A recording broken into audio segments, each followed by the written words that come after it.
Well, hello there. Welcome to the Obi Thorn Alliance. In today's video, we're doing So What Have You Been Watching in August? And we have a very special guest with us, Zach Attack. Hey, everybody. Thank you for having me online. No worries. So we're having a crack at doing this live this time. We had a little dabble at doing a live video ourselves last week, and we've also been on Zach's live stream before. So yeah, you can hear an echo in the background. Do you guys have headphones? No, we don't have headphones. It's fine. Yeah, it's all sorted now. Okay, so do you want to introduce yourself, Zach, for those that don't know who you are that might be new to our channel, not yours? Yeah. My name is Zach. I run the YouTube channel Zach Attack Reviews. I do movie reviews, trailer reactions, Throwback Thursday reviews where I watch things that I've never seen before because I'm a baby cinephile, and a whole bunch of different kind of things I'm doing on my channel right now. I'm in the same space as these guys, and it's a lot of fun on my side. Yeah, and you've been doing the live streams too. So how many live streams have you done, you reckon, now? My first live stream was like 7 months ago, and I've been doing once a week. So it's like 14 live streams, maybe a little bit more than that because there's sometimes I do too. But yeah. Yeah, you got any coming up soon? So I just hit 600 subscribers. So next week, Wednesday, thank you. Appreciate that. Next week, Wednesday, I'm going to be doing a Ask Me Anything Q&A for my 600 subscribers, like celebration. There's going to be games. There's going to be giveaways. It's going to be real fun. Yeah, awesome. Looking forward to that. So should we get into it? Let's talk about what have you been watching? So what have you been watching this month? Oh man! So the first thing I could think off the top of my head is Ahsoka. I watched Ahsoka. Watched the first 2 episodes of that. Had a good time with it, despite having some issues with some of the stuff. But overall, I think it's a really great start to the show. Recently in the movies, I watched Gran Turismo, which was really fun. I watched The Last Voyage to Demeter, which was a really fun horror film. And it's been a lot of like great movies that I've watched this month. Strays I saw as well, a really funny raunchy comedy that came out. What else came out? I saw this really mediocre, maybe less than mediocre Liam Neeson movie called Retribution. My review should be coming out for that on Monday. I still don't know why it's called Retribution. That's how bad the movie is. Is that an older movie? Like not old, but didn't like just get released? No, it came out this Friday. Oh, okay. That's why I haven't heard of it. Because I know Liam Neeson's made a few like subpar movies recently since Taken. Yeah. And they seem to more at the fact that he's far too old to be doing the things he does. Oh my God. That he wants to keep making action films. And this particular film, I felt it. I was like, okay, he's getting to the age where he's to stop. Like it's not working. Anything else you've been watching? Man, in terms of TV front, you guys put me onto a lot of TV shows. I haven't been getting to watch a lot of TV shows because of the YouTube channel. In terms of movies, other than those, Blue Beetle, I got to see, which was really fun. I really liked that movie a lot. I don't know did you guys get to see that yet? Doesn't come out in Australia until September, unfortunately. Oh, I keep forgetting you guys are in a different country, so you guys get different release dates. We sometimes get things earlier, but Blue Beetle seems to be later. But I'm glad to hear you reckon it's fun because we've both been wondering if we'll go see it, but we thought, this might be a big miss, but whether it'll actually be worth it. But if you reckon it's a lot of fun, that's promising. I think it's a lot of fun. I think you guys are going to enjoy it. And speaking of Australia, I saw Talk to Me, which is a horror movie based in Australia, and that was a great film. Yeah, you were talking about that, I think, on last time we caught up with you. Yeah. You were going to see it or you hadn't seen it yet? Or yeah, so I got to check it out, got my review out. It's really great. Tell us about Gran Turismo. Jacob saw that on the weekend, so you both can talk about it, but I haven't seen it. I have very low expectations of it, and that's why I haven't seen it, but Jacob reckons it was all right. What do you think? I think going in with low expectations helps the movie. Don't let no one hype it up for you, but it was surprisingly really good. I actually think it was great. I was really I don't want to say blown away, but I was like blown away because I didn't think it was going to be that good. I was expecting like a mediocre film, and then I realized one of my favorite directors directed it, Neil Blomkamp. He did District 9 and Elysium and all these other cool films. And David Harbour from Stranger Things is in it, and he's fantastic in the film. Yeah. And he really elevates every scene he's in. But the biggest part is like the car racing scenes is what really makes the film really good because they're intense and it always feels like someone's about to die. Okay. My I'm pretty thought sure was, Jacob. when I first heard of it, I just had a feeling it was going to be one of those movies that no one goes and sees. Like it just doesn't get spoken about and it just vanishes. But then everyone I've heard that's seen it liked it. Yeah, and I think it did 20 million this weekend. So I was just wondering who its audience would be because it's like, would people of the game find it disrespectful? And if you're not a fan of the game, why would you go see it? But I know everyone seems to like it. So. Yeah, like it's not based on the video game. It's based off a true story involving the video game. So I guess it just you have to know that going in. It's not like you're getting a Mario adaptation here, where it's an adaptation of Gran Turismo. It's more this insane story that I never knew about being told in a really fun way. What do you think, Jacob? Oh, I really enjoyed the storyline.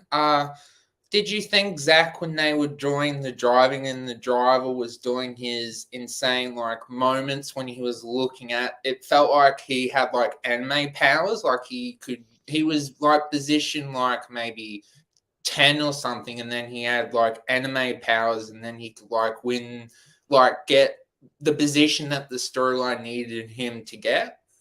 I think that was part of that was like a wink to the video gamers because, like, if you play Gran Turismo, there's that moment in the game where you kind of could see that opening to get past the next person. So I think that's kind of what they were doing with that because there was a little bit of video game flares throughout that they did here that I think was like a little wink to us who played Gran Turismo. Yeah, it felt like that very much. Yeah. Okay, maybe I might have to check it out. Any other notable movies or shows you've seen this month?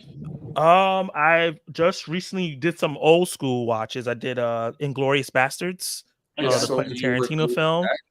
Yeah, I just dropped that review like 2 hours ago. And I also did Reservoir Dogs because I do like, you guys know. I do, we talked about it. It was like, that's not a movie we show our mothers. I did a poll on my channel, like, oh, I've never seen a bunch of Quentin Tarantino films. Put a bunch of his top ones on there, and those two kept winning. Like I did one poll, they tied, and then I did another poll, they tied. So I was like, I'm just gonna review both of them, and I had a good time reviewing both of them. One movie I liked a lot more than the other, which was Inglourious Bastards. But overall, those are some quality films to watch, just if you're like old school films. Yeah, I've never seen them. I think maybe I might need to check them out. I don't know. I've been a bit misled by kind of like big hit cult films. Like everyone kept telling me to see the Godfather's trilogy, and I watched the first one, and I didn't understand why it was so liked. But I'm not saying it was bad, but I was like, I don't know why this is so popular. But I know. So you know what the problem with a film like that, and I've noticed it, is that it was revolutionary for the time. So when you're in it, you have all these memories tied to like, oh, I never seen nothing like this before. This is such quality. But me and you who watched it in 2023, and that's a problem I've been having doing these black throwback reviews because I'm reviewing movies people love and they have these memories attached to, but I don't. So I'm just reviewing it based off like this is okay. So I think that's what's happening to you. Like you don't have any of those nostalgic feelings, like the Indiana Jones films. Watched them for the first time this year. I thought the first two were good, but not great, not amazing. And I like the third one the best. Yeah. And people are like, "You're wrong. You don't understand cinema, millennial." So no, it's exactly that. Yeah, because at the time it was revolutionary, but now you look back and go, "Well, it's not compared to what we're used to." It doesn't take away from it being good, but you just don't have that same wow factor. Like I think if you were to watch the original trilogy of Star Wars now for the first time, you'd be like, I don't get it. Like why? Like it would just look like bad cinema. You'd go like, why is this so popular? But especially when you compare like Force Awakens, which is like basically another New Hope. Yeah. Like you'd be like, oh, I seen this in Force Awakens and it was prettier. Why would I go back and watch that version? Yeah. I can see that. Yeah, cool. Any other have you guys seen Meg 2? Jacob has, yes. What do you think about Meg, Jacob? I thought just for a relaxing, not thinking with the brain movie, it was a fine time, but it really wasn't a Meg movie. It was more the humans and the sharks felt like they were just there on the sideline. It wasn't Meg 2. Yeah, I kind of felt the same. I was like, how do you not make this movie as fun as it should be? Like, I've never seen the first Meg, but The I first did a one's trailer better. reaction. Yeah, that's what I hear. I did a trailer reaction to the second Meg, and I was like, oh, I want to watch this. This looks goofy and it looks real fun. And they like try to do like a serious family drama. I was like, what? What is this? Yeah, it That's not seems what I like it's came not for. getting its audience right. It's like they know that it's silly and people go to watch it for being silly. And once you take that away, then you just got a bad movie. Yeah, like we get tons of shark movies every year that's serious. They're not great. Like Meg Yeah. is supposed to be epic and fun. And it's Yeah, like, it'd be like if you try to make like Sharknado too serious. Like it's got to be dumb. Otherwise, you're not going to like it. no, because it's such a dumb idea. Yeah. Yeah, so that was one of my more disappointing films because I was really hyped about watching it, having like I go see all these indie movies and you gotta think and be all serious and crying. I was like, oh, I'm gonna just get to think, not think and just be in the movie. fun. And then they were like underwater and it was dark and I couldn't see anything happening. And it was like, oh my God, my daughter. I was like, I don't care about the daughter. Where are the Megs? Other than that, for this month, I also saw The Princess Bride, which is an old movie. Yeah. That was actually really great. I was shocked. I thought I was gonna go into it. When it won the poll, I was like, oh no. And then I watched it, I was like, won oh, over Lord of the Rings. huh? It won over Lord of the Rings, the Two Oh, Towers. you remember that? Yes. Yeah, I was shocked. I was like, oh, Lord of the Rings is gonna win this easily because I did the first Lord of the Rings, and I was like, oh, I want to watch the second one, so let me put it on the poll, and it lost. I was like, wait, what? Yeah. But I kind of see why people voted for this to win because this is like a movie. It's the only one of them. There's no sequel, Oh, and okay. it's a special film. Like it's a really fun movie. So I get why they're like, you got to see this if you've never seen it. Lord of the Rings, like you could watch that anytime, but you need to see The Yeah. Princess Bride. So if you haven't checked The Princess Bride out, go check it out. Though it's not a serious movie. It's like a satire and it's funny. It has some action in it, but it's just for fun. It's a comfort film. I think I may have seen it. I can't remember. This Yeah, like it's a while ago. yeah. Oh, and speaking of that, Ninja Turtles. Have you guys got that yet? No, No, it's No. September. Oh my God. Why are you doing this to you guys? It's so good. It's so good. Like almost Spider-Verse good. Okay. Because they put so much love and care into animation and they made the Ninja Turtles actual teenagers, which I think benefits the film so much. Because now they get to make mistakes and you understand like, oh yeah, they're kids. They're like 13, 14 years old. Of course they're going to be dumb and make stupid mistakes. And now when they a little older in the next movie, it's like, oh, character growth. We can do this easy. Yeah, the trailer makes it look a lot of fun. I'm looking forward to seeing it. I've never really seen anything else Ninja Turtles, like none of the movies, none of the original cartoons. So interested to see how it goes. And yeah, it looks a lot of fun. I think this will be a good introduction for you. Yeah. It's more modern and the action is really good. The voice cast is spectacular. Ice Cube and Paul Rudd and all these other great voices are great in the movie. Cool. Yeah, so looking forward to that when it comes out. Have you Yeah. seen any What do you other got? sort of stuff, Jake? Yes, I've seen the live action movies, but this looks 100 times better. Don't do that. I love some of the live action movies. Are they linked or are they like remakes? The ones with Megan Fox, that the 1 and 2 are connected, but not to the original anime. No. Okay. Yeah, so basically, like in the 90s, there were 4 live action Ninja Turtle films with people in suits. And those like what I grew up on. And then they did like animated movies, and then it's like every couple years they reboot the franchise. Yeah. It's never like continuous for too long. Yeah. Yeah. Yeah, I'm looking forward to seeing the art style of the animation. Like obviously it's very Spider-Verse-y from what I could see. It seems to be the way to go with like animation. Maybe they're just breaking up, giving us something different than what we're used to instead of making things look, because obviously sometimes animation looks so realistic. So they're like, well, let's just go artsy. So then it like breaks it up and it's just a different. Yeah, and I think it just benefits the animation. You get to do more outlandish things without it feeling weird. Yeah. Yeah, and they do that. They do that in this movie. They get to do a lot of crazy things because it's like watercolor animation. It's not Yeah. like Pixar where it feels like it's supposed to be humans. Yeah. No, cool. Yeah. But what have you guys been watching? Well, you go, Jake. What are you watching? I've been watching Ahsoka also. I think it's a fantastic start, and I think it breaches the gap between people that didn't watch the Clone Wars and Rebels, and for people that have. I think they've done a balance, as you can say, with the show. And I think when Luke eventually watches, he'll enjoy it as well. And I also watched a little bit of your video with the other Zach, and you two kind of agree with that. Yeah, I do think it does because I never felt like I was lost watching the it's show. very Like, oh, I don't know simple. who these people are. But also, I think that with me, I had a kind of a idea who these characters were because I've just heard of Rebels and I've heard of Clone Wars through the years, and I've always meant to watch it. So I think I was like, I know of Ezra and I know of Sabine and I know of Thrawn, but I don't know them. So it's like this is the show is like, okay, now establishing the relationships and stuff like that, but not doing it in a way where I'm like, oh, I feel like I'm left out. Like this is not for me. I'm still having fun. Yeah. I watched the first episode. I thought it was good. I watched it on a plane and I couldn't quite hear it. And then my mate wanted to try and watch it too. So he took the headphones out and was reading subtitles. So I think I need to rewatch it. I didn't get the full experience, but it seemed fun from what I saw so far. So yeah, the action is pretty good. And yeah. I think 90% of the VFX look great. It's like some scenes here and there. I'm like, ooh, but most of it looks great.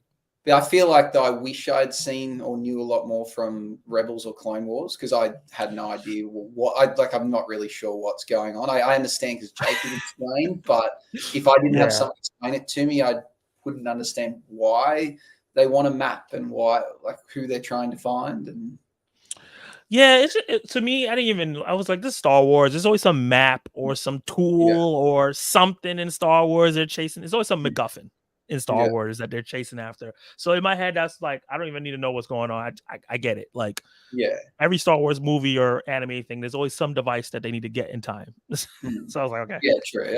After enough episodes, it starts to make sense. So you just buy into the story. Yeah. Yeah. Because, I think, like, I find, because I'm not a super fan like Jacob is, I don't understand the full politics of Star Wars. Like, for me, it's like there's good and evil. I don't understand all the different factions and how they've changed over time. And it's just, it's the nuances. Like, there's little things that, me too. I'm a casual Star Wars fan, and there's things that I don't know about that they will mention in the show. I'm like, something I don't know. I guess I'll Google it. Yeah, exactly. What else you watching, Jacob? An Australian show on Amazon Prime called Deadlock. It's the premise is it's set in Tasmania and there's a serial killer taking tongues. And what I really enjoyed about it is the scenery of Tasmania and seeing it's got this like buddy cop scenario. One police officer is very serious, and the other one has like Crocs on and not taking it that seriously. You said Deadlock? Deadlock, sorry, yeah. I think it's. I haven't seen it, but when Jake was telling me, I think it's.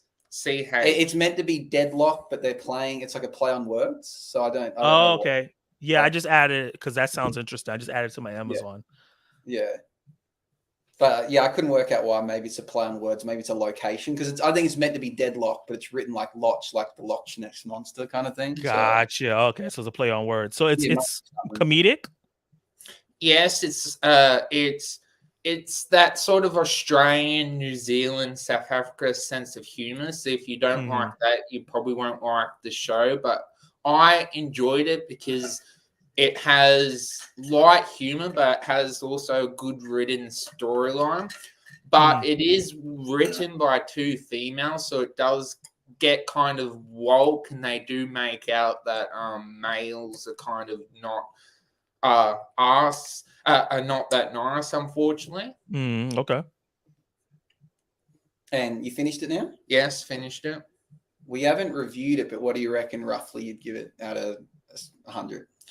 Probably around the 80% mark. Okay, that's a pretty good score for an Australian show. Yeah. That's pretty good. Yeah.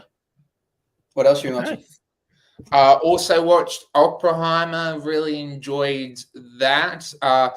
I went with my group of friends, and I think out of the group, me and one other friend enjoyed it, and the two others were on their phones the entire time, except for the one scene when they actually show the experiment and everyone's like sitting down and watching that scene. Mm. Why do you think that they didn't enjoy it? Because there wasn't any action in the story. I think was too political, and for their minds, they just didn't like it. Gotcha. Okay. I Very think dry. Oppenheimer's my number 3 film of the year right now. Oh, Yeah. top 3. Yeah, I really like I it. saw it also. I liked it, but yeah, it's very dialogue heavy. Like I reckon I can't think of a film that could have more dialogue than that. It's 3 hours of non-stop talking, and it was fine. But like, it must be a record. Like I don't think there's any other movie that would be that long and have dialogue the whole way through. Yeah, because the only time it stops is when the bomb goes off. Yeah, because like it'll either be someone's getting interviewed or it'll be a flashback or something, and there's just talking the whole way. So yeah, you could lose interest pretty quickly. But I thought it was good. I think it was an epic that you've got to see. I don't know if I could watch it twice though. I think once you kind of know it, you know it. But yeah, I think that's one of those great movies that I can't. It's not has low rewatchability. That's the word I'm looking for. I will watch it again, but maybe next year. Yeah, like, I'm not rewatching it anytime soon.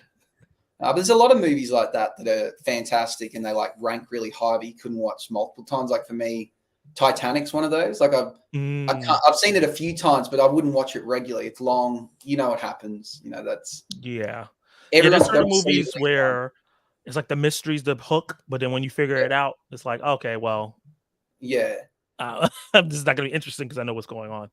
Yeah, we've started adding that element to our reviews when we give scores, whether something's rewatchable. Because I've been thinking it's a big deal because, you know, if something's not rewatchable, it kind of affects its score because that is a part of it. But obviously, it's not a massive determining factor, but, you know, it still adds like the difference between a movie that's 4.5 stars and 5 stars could be, is it rewatchable? Like that could be the determining factor. Yeah. Is it fun enough for me to go back and watch this movie? Yeah. I kind of see that. Like I just watched Game Night last night. That's very rewatchable. Yeah. Super, super rewatchable. I really had a lot of fun with that film. I definitely want to rewatch it with some friends. Yeah. So that's something that's easily I can see myself rewatching. Or something like Strays. I can see myself rewatching Strays again. Yeah, I really want to see that. I really want to see that. Yeah. A movie like what is a movie that I have high ranking on my list right now, but I don't think I could watch a bunch. It's called A Good Person with Florence Pugh.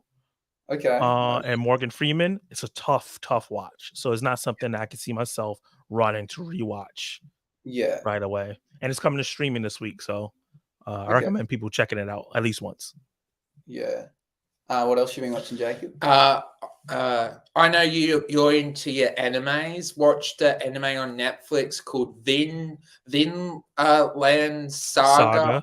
On Netflix season 2. It's a Vikings anime that season 2 is a lot more less action driven than season 1. It's a lot about trying to be a pacifist and trying to deal with post-traumatic stress disorder and about getting to accepting that you killed a lot of human beings, and it was really high caliber show, also made by the same people that made Attack on Titan.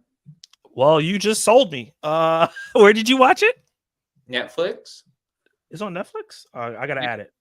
Vinland Saga, right? I've heard of it, but I've never watched it. Wow. It's worth watching. It's as good as Attack on Titan. I love that show. So you sold me really, really well. Oh yeah, season 1. 24 episodes? Oh, it's long. Okay. Both seasons are 24 episodes. Okay. Not bad though. Anime episodes run like this. They go fast. So yeah. And also watched a Netflix original anime series called Ultraman. I don't know if you've heard of that. Is that the classic Ultraman with the gray and red suit?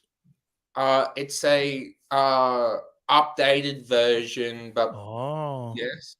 I didn't know that they had a new show for it. Is it good? Season 2 felt very rushed, but Mm, I enjoyed it. got you. Because I know they recently released Ultraman versus Godzilla. I think like a movie, but I didn't Mm, know they did a show. they have. But based on season 1 and season 2, you think I should check it out?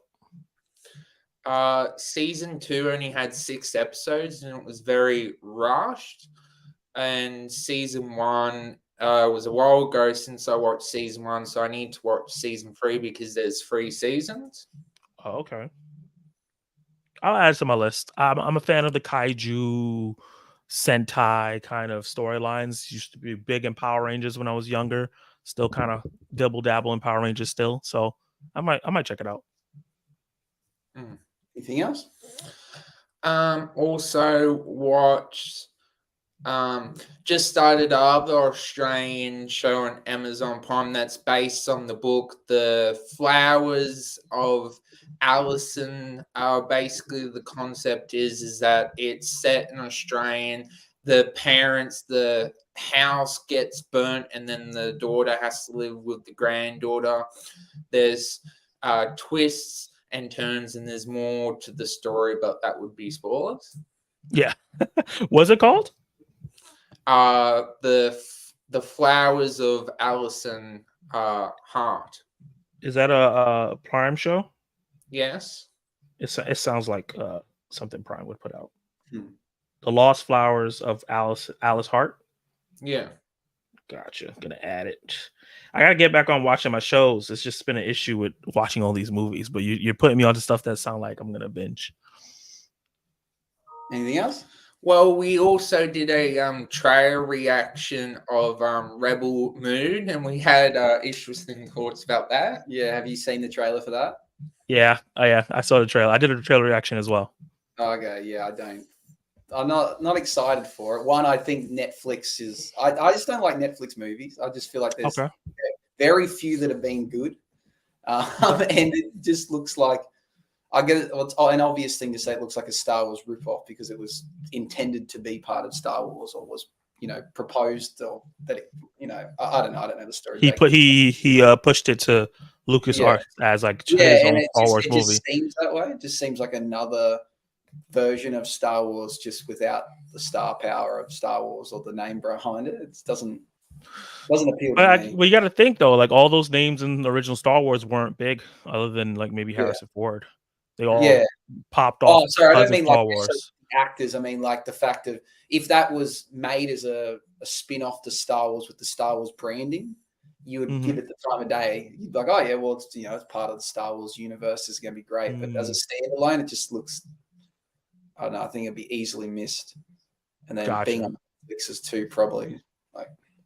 I think it's going to do great because Zack Snyder has his fan base that will gobble up everything he puts out, which I'm one of them. I'm a big fan of his movies. I'm not one of the toxic fans that will attack you. But it does look like a mixture of like Star Wars, a little bit of Star Trek. Yeah. I saw some Harry Potter in there. Yeah, that's what I thought. So the beast I saw some Harry Potter. I saw some Greek mythology kind of things going on as well.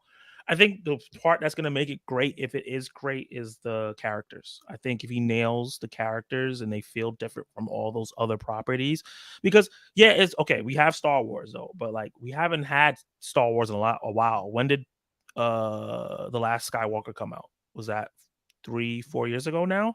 Yeah. It's been a while. We don't know when the next Star Wars movie is coming out, and we don't have any other sci-fi film other than maybe Dune that's to the caliber of Star Wars. So I don't mind it being similar to Star Wars, but having a different story. But just hopefully the characters are great. Yeah, I guess it also depends how big of a sci-fi fan you are. Like I personally don't love it. It kind of, to me, they all seem very similar. It's like planets being oppressed by some overarching lord, and there's some chosen one that grew up in the cane fields and comes from small beginnings and grows up to unite the two factions. It's like it's the same story. The cane fields got me because that's so true. You always see the little person with the cane fields in his float. It's every single shot is like that. That was amazing. That was great. Yeah, like that was funny. I'm not saying it's bad, but just like if you're not a big fan, you can look at it and go, it all sounds the same. But it's like, if you're not a fan of a genre of music, you can say, oh, they all sound the same. So it's like, it's just the same thing. No, I understand that though. I think that when it comes to sci-fi space operas, I think that's what you're really talking about. That subgenre, Yeah. they all kind of have that chosen one, oppressed Yeah. storylines. Because even Dune has that, right? Yeah. Like if you watch the first Dune, it starts with that. I heard that the storyline for Dune Part 2 kind of flips that what you're saying on its head Yeah. and changes that whole chosen one storyline. But most space operas are chosen one that you found in a cane field, Yeah. and they unite both sides or obliterate the other side. Like that's Yeah. usually what it is. So yeah, I can see that because it starts off like, did you hear about the story of like Ophelia or whatever? And she's No. supposed to unite. You're supposed to unite the sides, and I was like, oh yeah, okay, we've heard Yeah. this before. But yeah, it could be good. I don't know. I probably won't end up watching it, but I hope Yeah. it's good for sci-fi fans. Do you like Zack Snyder films? I don't know that many besides the ones that come like the Justice League's the only one I can think of. What other Zack Snyder films is there? He's done 300, Sucker Punch. Sucker Punch, Watchmen. He did Man of Steel. I've seen Man of Steel. I haven't seen the other. He saw Dawn. He did Dawn of the Dead, the remake. Yeah, I've seen that. And Batman v Superman. Batman vs Superman Ultimate Edition, Zack Snyder Justice League, Army of the Dead. I don't know. That was on Netflix though, so I don't know if you seen it, no. like that. He has some older film about owls, but I never saw that. Okay. I from what I've seen of Zack Snyder, I just haven't seen the whole catalog, I guess. The whole catalog. That's fair. Yeah. What about Jacob? How are you feeling about Rebel Moon? I'm very neutral about it. The trailers our trailer reaction is coming out tonight, and Luke's more the pessimist. I'm the neutral one that I'm excited for it, but I don't know. To me, I'm very confused with what's going on. The trailer's not that clear with who's who and stuff like that. It's visually it looks very impressive, but story wise, I have no idea what's going on. I think that's part of it because it's a two-parter. Like it's going to be part one come out December, and then we're going to wait a couple months for the second part. And that was a trailer for both movies, so I think that's kind of the reason. I can see that. I think he just wanted the people to see like the aesthetic. Like this is what the movie's gonna look like and feel like, and the action's gonna feel like, and we don't really have an idea who's who because I don't know any of the names of the characters. No, like I don't know who the main character. I think is the girl that had the hammer because she was the first person that was casted, but I don't know. Yeah, I think you guys have some comments. Oh, how do we see those? You see where it says private chat and it says comments. Private. You see it? No. So the right of me, you guys have me full screen? No, right? Oh, here I see private chat. And then you see comments, right? It's loading. Yeah. So I think Preston was in here, and then Matt Film Show just came in. Oh, here we go, up the top comments. Okay, so Preston says hi. So hey, Preston. Hey, Press. And he said, Zach, did you watch Did you watch The Hill? No, he suggested to me earlier. I haven't got to see The Hill. Everybody's just watching. Happy National Cinema Day. You know, love movies. I went to go do Barbenheimer because I was like, you know what? I didn't get to do it the first time. I saw them on separate days. So I went to, and I was like, I'm going to watch both of them for $8. That's amazing. So that was fun. Watching them again. I love Barbie. Love Oppenheimer again. Yeah. But I didn't get to watch The Hill. That's something I'm going to have to check out maybe on streaming because I don't have time. There we go. The Matt Film Show says, what do you think? Do y'all think Warner Brothers is going to take the L and keep Aquaman in December? Yes, I do. I think at this point they shouldn't move it again. They really shouldn't move it again. What do you guys think? Do you guys think they should move Aquaman? No, I just want it to come out already. Like I love the first one, and I don't know. Everything seems to be negative about the second one, so I hope it's not true. Yeah, I hope the rumors are not real because a lot of times we get these insiders with no names, and then you find out that none of the stuff that they saw was going to be in the movie is actually going to happen in the movie. Yeah. So, like you, I really liked the first one. I thought it was great. It's the most successful DCEU movie.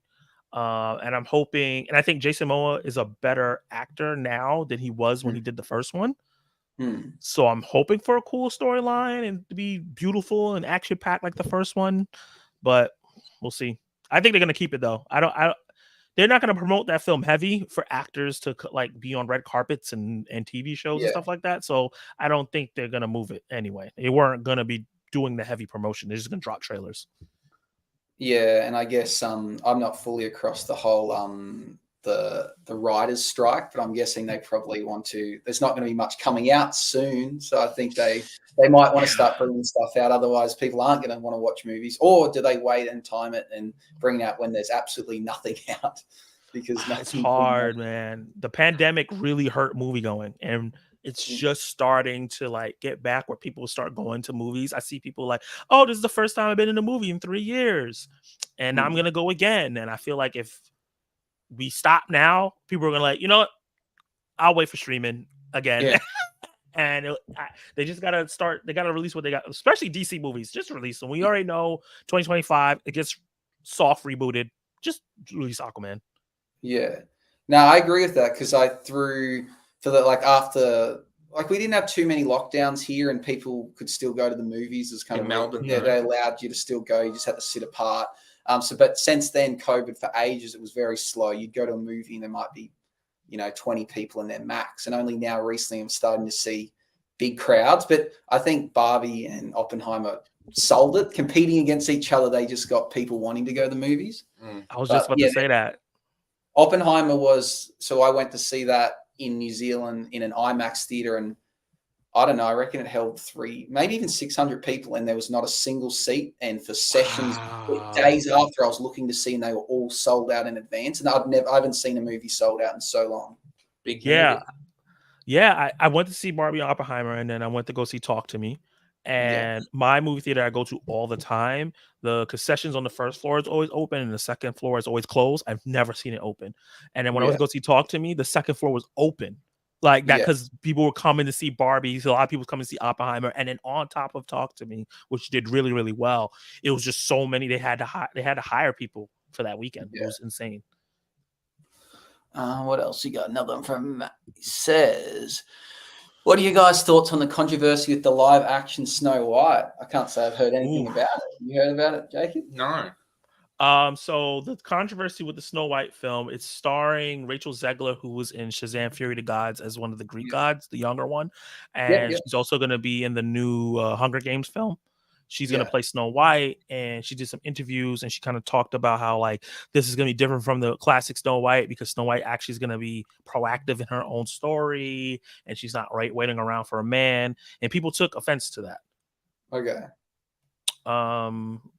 Personally, like I'm on two levels. I'm like, personally, I don't care. Like, Snow White is not like beholden to my heart so much that it can't be changed. Like I get it. Like I don't really remember Snow White really doing much in that movie in any way. Yeah. The business side of it, when I think on that side, I think she needs to get a publicist or something. Yeah. A media trainer or something like that, because I saw somebody say like she seems like a nice person, she seems well-minded, but she's used to talking on Twitter and Instagram and those circles that will accept that kind of thoughts, and now she's coming out in like the more public where not everyone is going to think the way she is, and there's going to be like backlash now, and it might hurt the movie. Yeah, true. I don't know if this is controversial, but I think I separate movies from actors. Like, obviously I don't condone everything actors do, but whether like you think of the Johnny Depp Amber Heard thing, I don't care if Amber Heard's in another movie. If the movie's good, I don't care what she's done. I think of like Jonathan Majors. Like I don't condone what he may or may not have done, but that's not going to turn me off wanting to go see his movies. If the movies are good, I'll go see them. Yeah, I understand that. I think for me, it depends on what they did. Yeah. Well, the thing is, if they, if they do something wrong, their employers can decide if they want to give them new roles. But Yeah. if they deem it's all right and the movie comes out, I guess it's not up to me. Like, I don't want to see new movies, Yeah, So they I totally hear that. because like I I know like just sorry. think Go ahead. I think about like Ezra Miller and like with the Flash. Like I really like that movie and I wasn't not going to go see it because of what he may or may not have done. But if he no longer gets acting roles because of what he done, then that's not my decision. That's the studio's decision. I think you hit it on the head with the may or may have. When it's situations where we don't know for sure, Yeah. like there hasn't been a court case, there hasn't been a thing, it's just things being put out there, then I'm like, okay, well, I don't know if this person actually did this. We Yeah. can say whatever we want. And in terms of Ezra Miller, people didn't even like him before. Yeah. So they're piling on. It's like, we already didn't like him. So let's get this guy out of here. So I was going to watch The Flash regardless because he hasn't been convicted of anything. But for people who I know did something, like they've been convicted, it's like they admitted to it. And especially depending on what you did. Like if like Harvey Weinstein, like I don't want to watch any more of his movies because he's done terrible things like my whole life. Like I'm 30 something years old and he's been doing things for 32 years terribly. I don't want to watch any more of his movies. But like Jonathan Majors, we don't know what happened. There's more stuff coming out, and I'm not gonna condemn the man yet.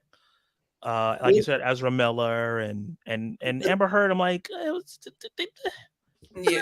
The thing is, though, you may not actually be hurting the actor because you think if they've done something really wrong, people are just not going to employ them. But if you don't go see the movie, you might ruin a lot of people's livelihoods that were part of the movie. Like, the cameraman, he may not get paid. Someone else gets affected and loses their job, and it's out of their control. So I don't think it should be a reason to flop a movie.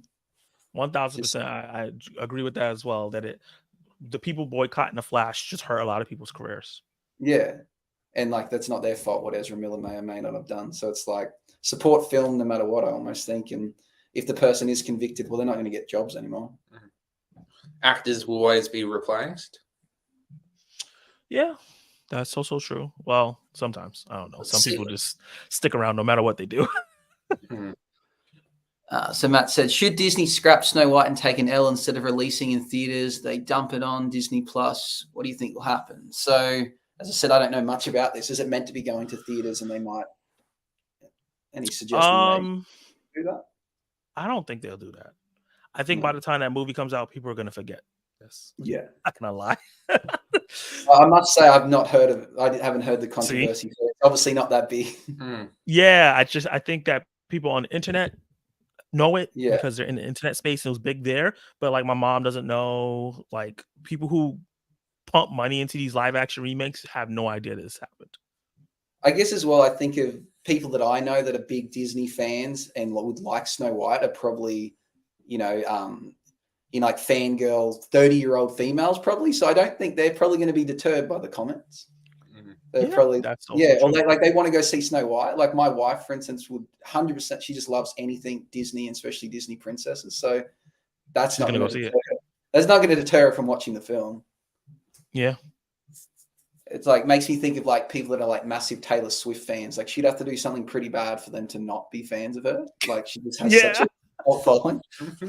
Like that's like a small comment on a in an interview is not going to deter them.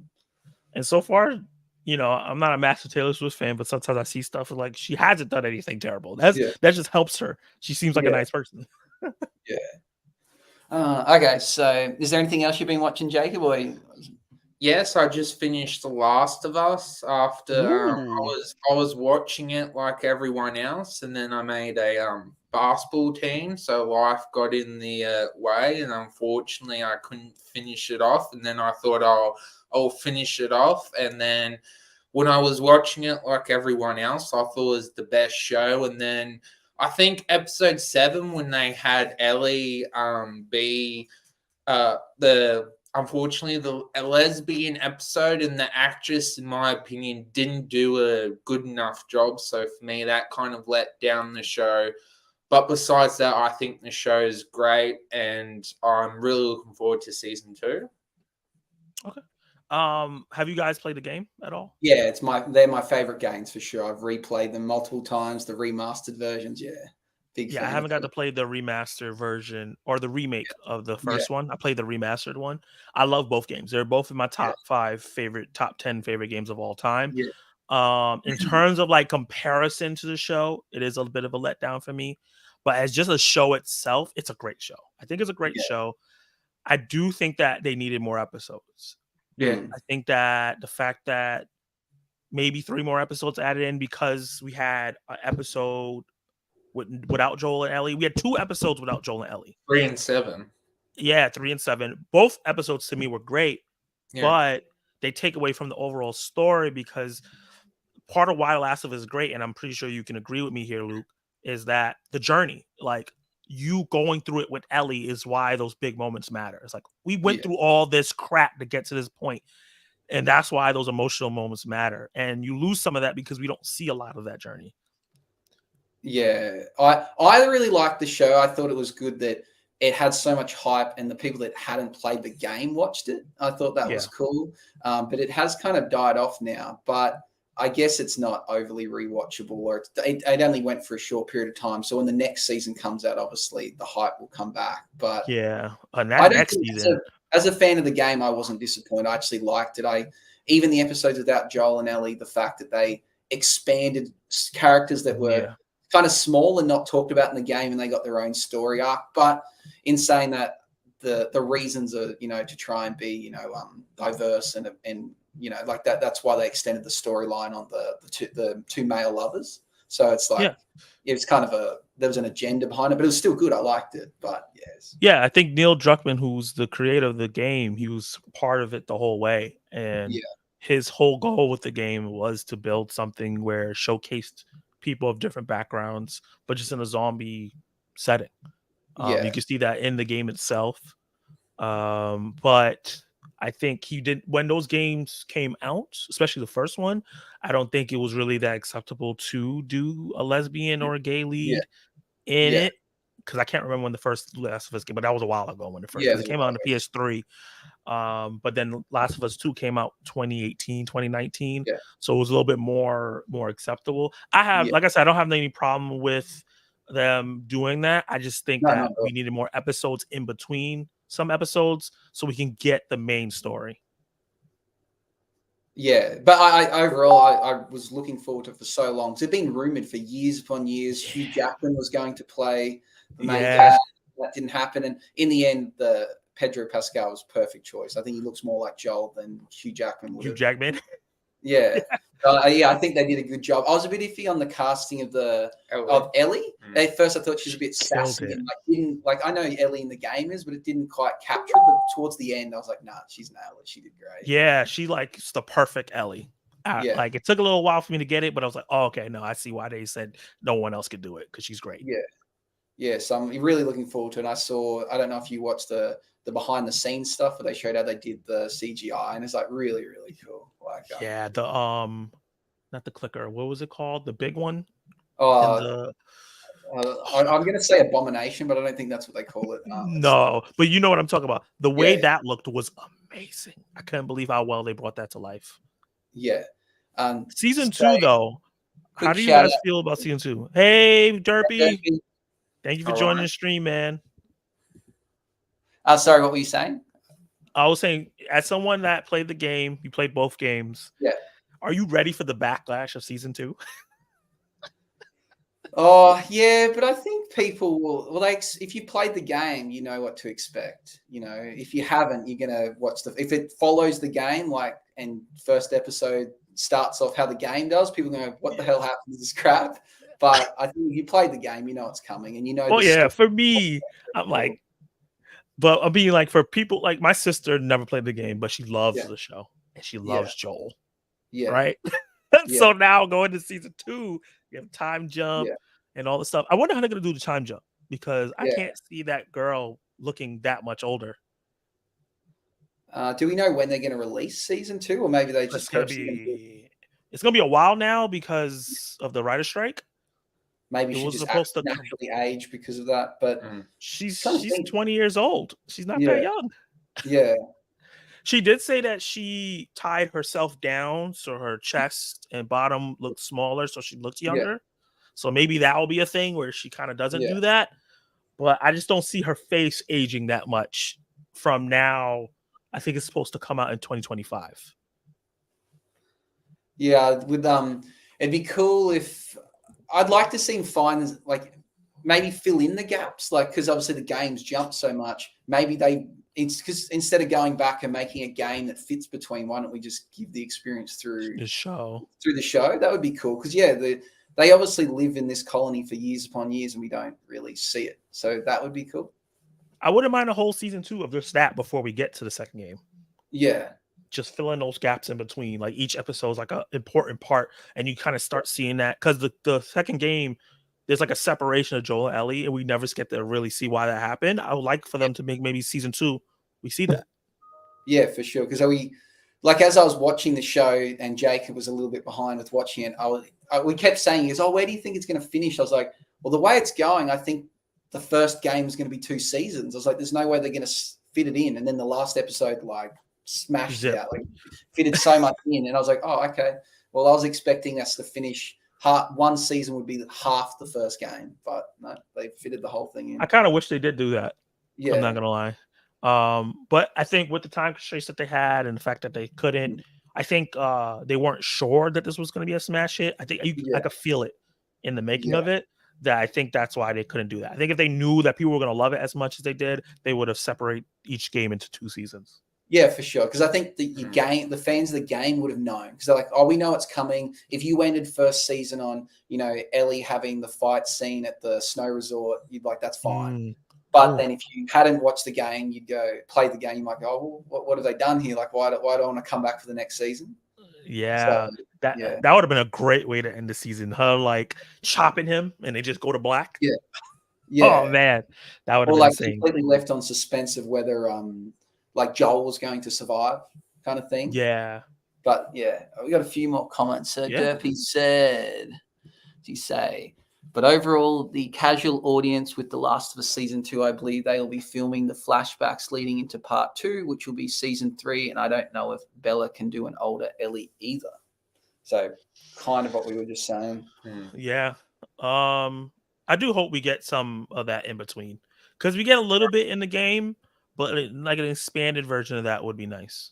But yeah, the more the better. I don't know if they should delve into spin-offs.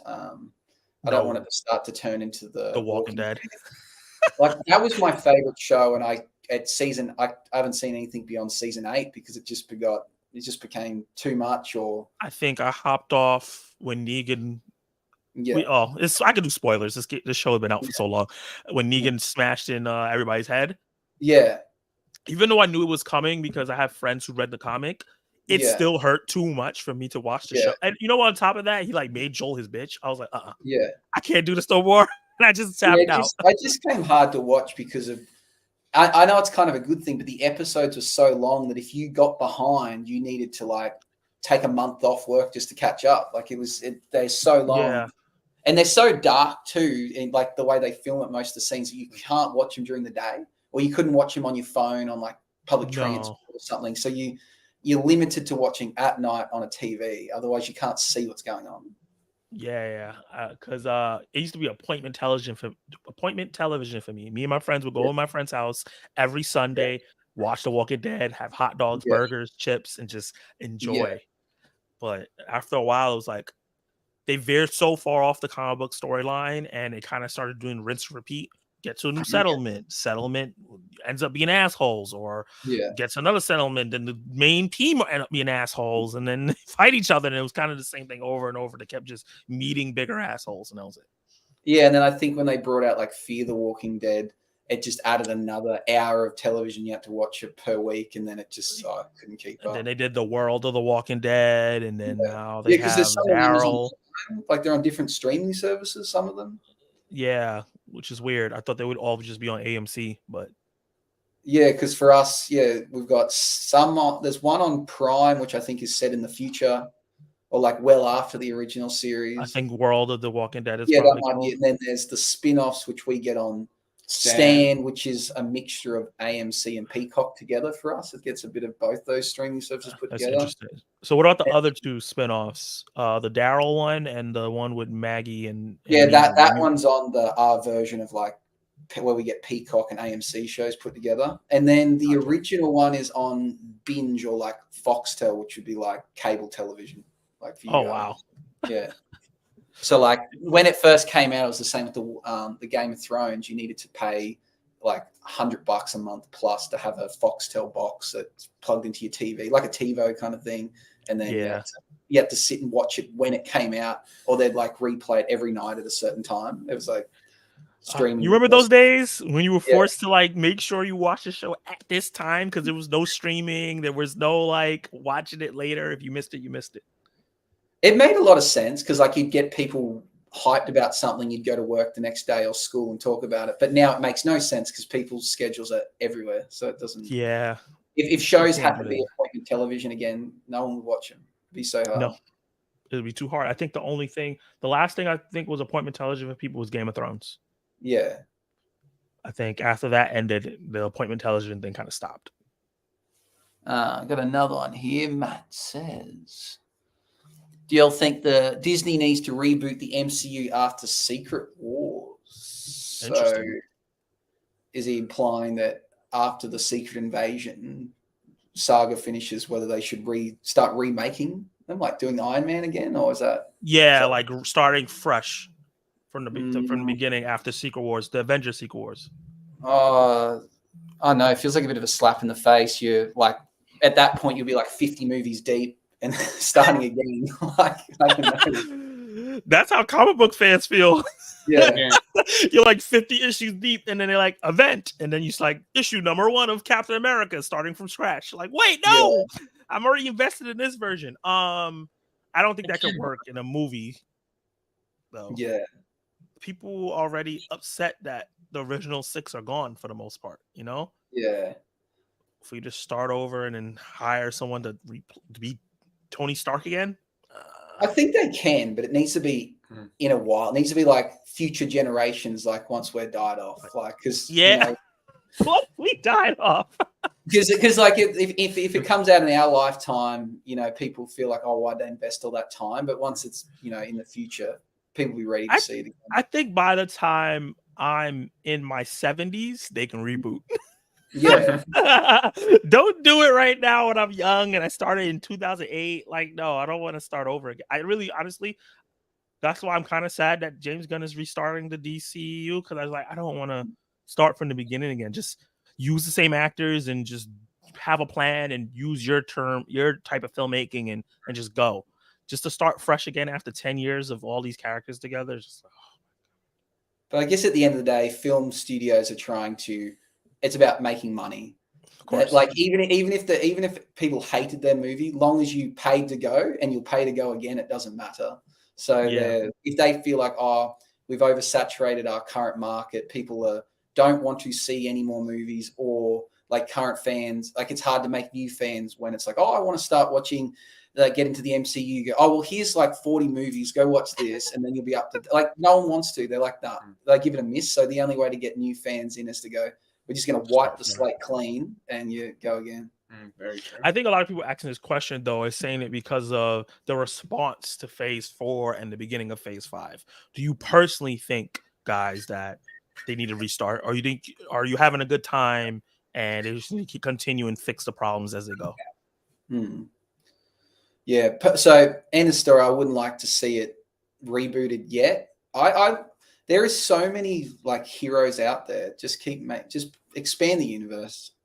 Yeah. Or come up with a new story. Try and make some new heroes that can be the next set of Avengers. And there probably already is in the comic books, but something There's that thousands and thousands of heroes in the comics that they can just adapt. If they can make the Guardians of the Galaxy like a top tier team, there's so many characters. We didn't get the X-Men yet. If they reboot it before we get the X-Men, that's going to be bad. We haven't got the Fantastic Four. Like, they have so many characters. Yeah, and it doesn't like some of the extra spin-offs or the new characters they bring in I would say almost like subpar. Like people go, well, that's not, Tony Stark. That's not Captain America. So maybe find some that are, or even write in new ones and, get them to be the next generation's version of the Avengers. Like there's no reason they can't with good story writing. Yeah.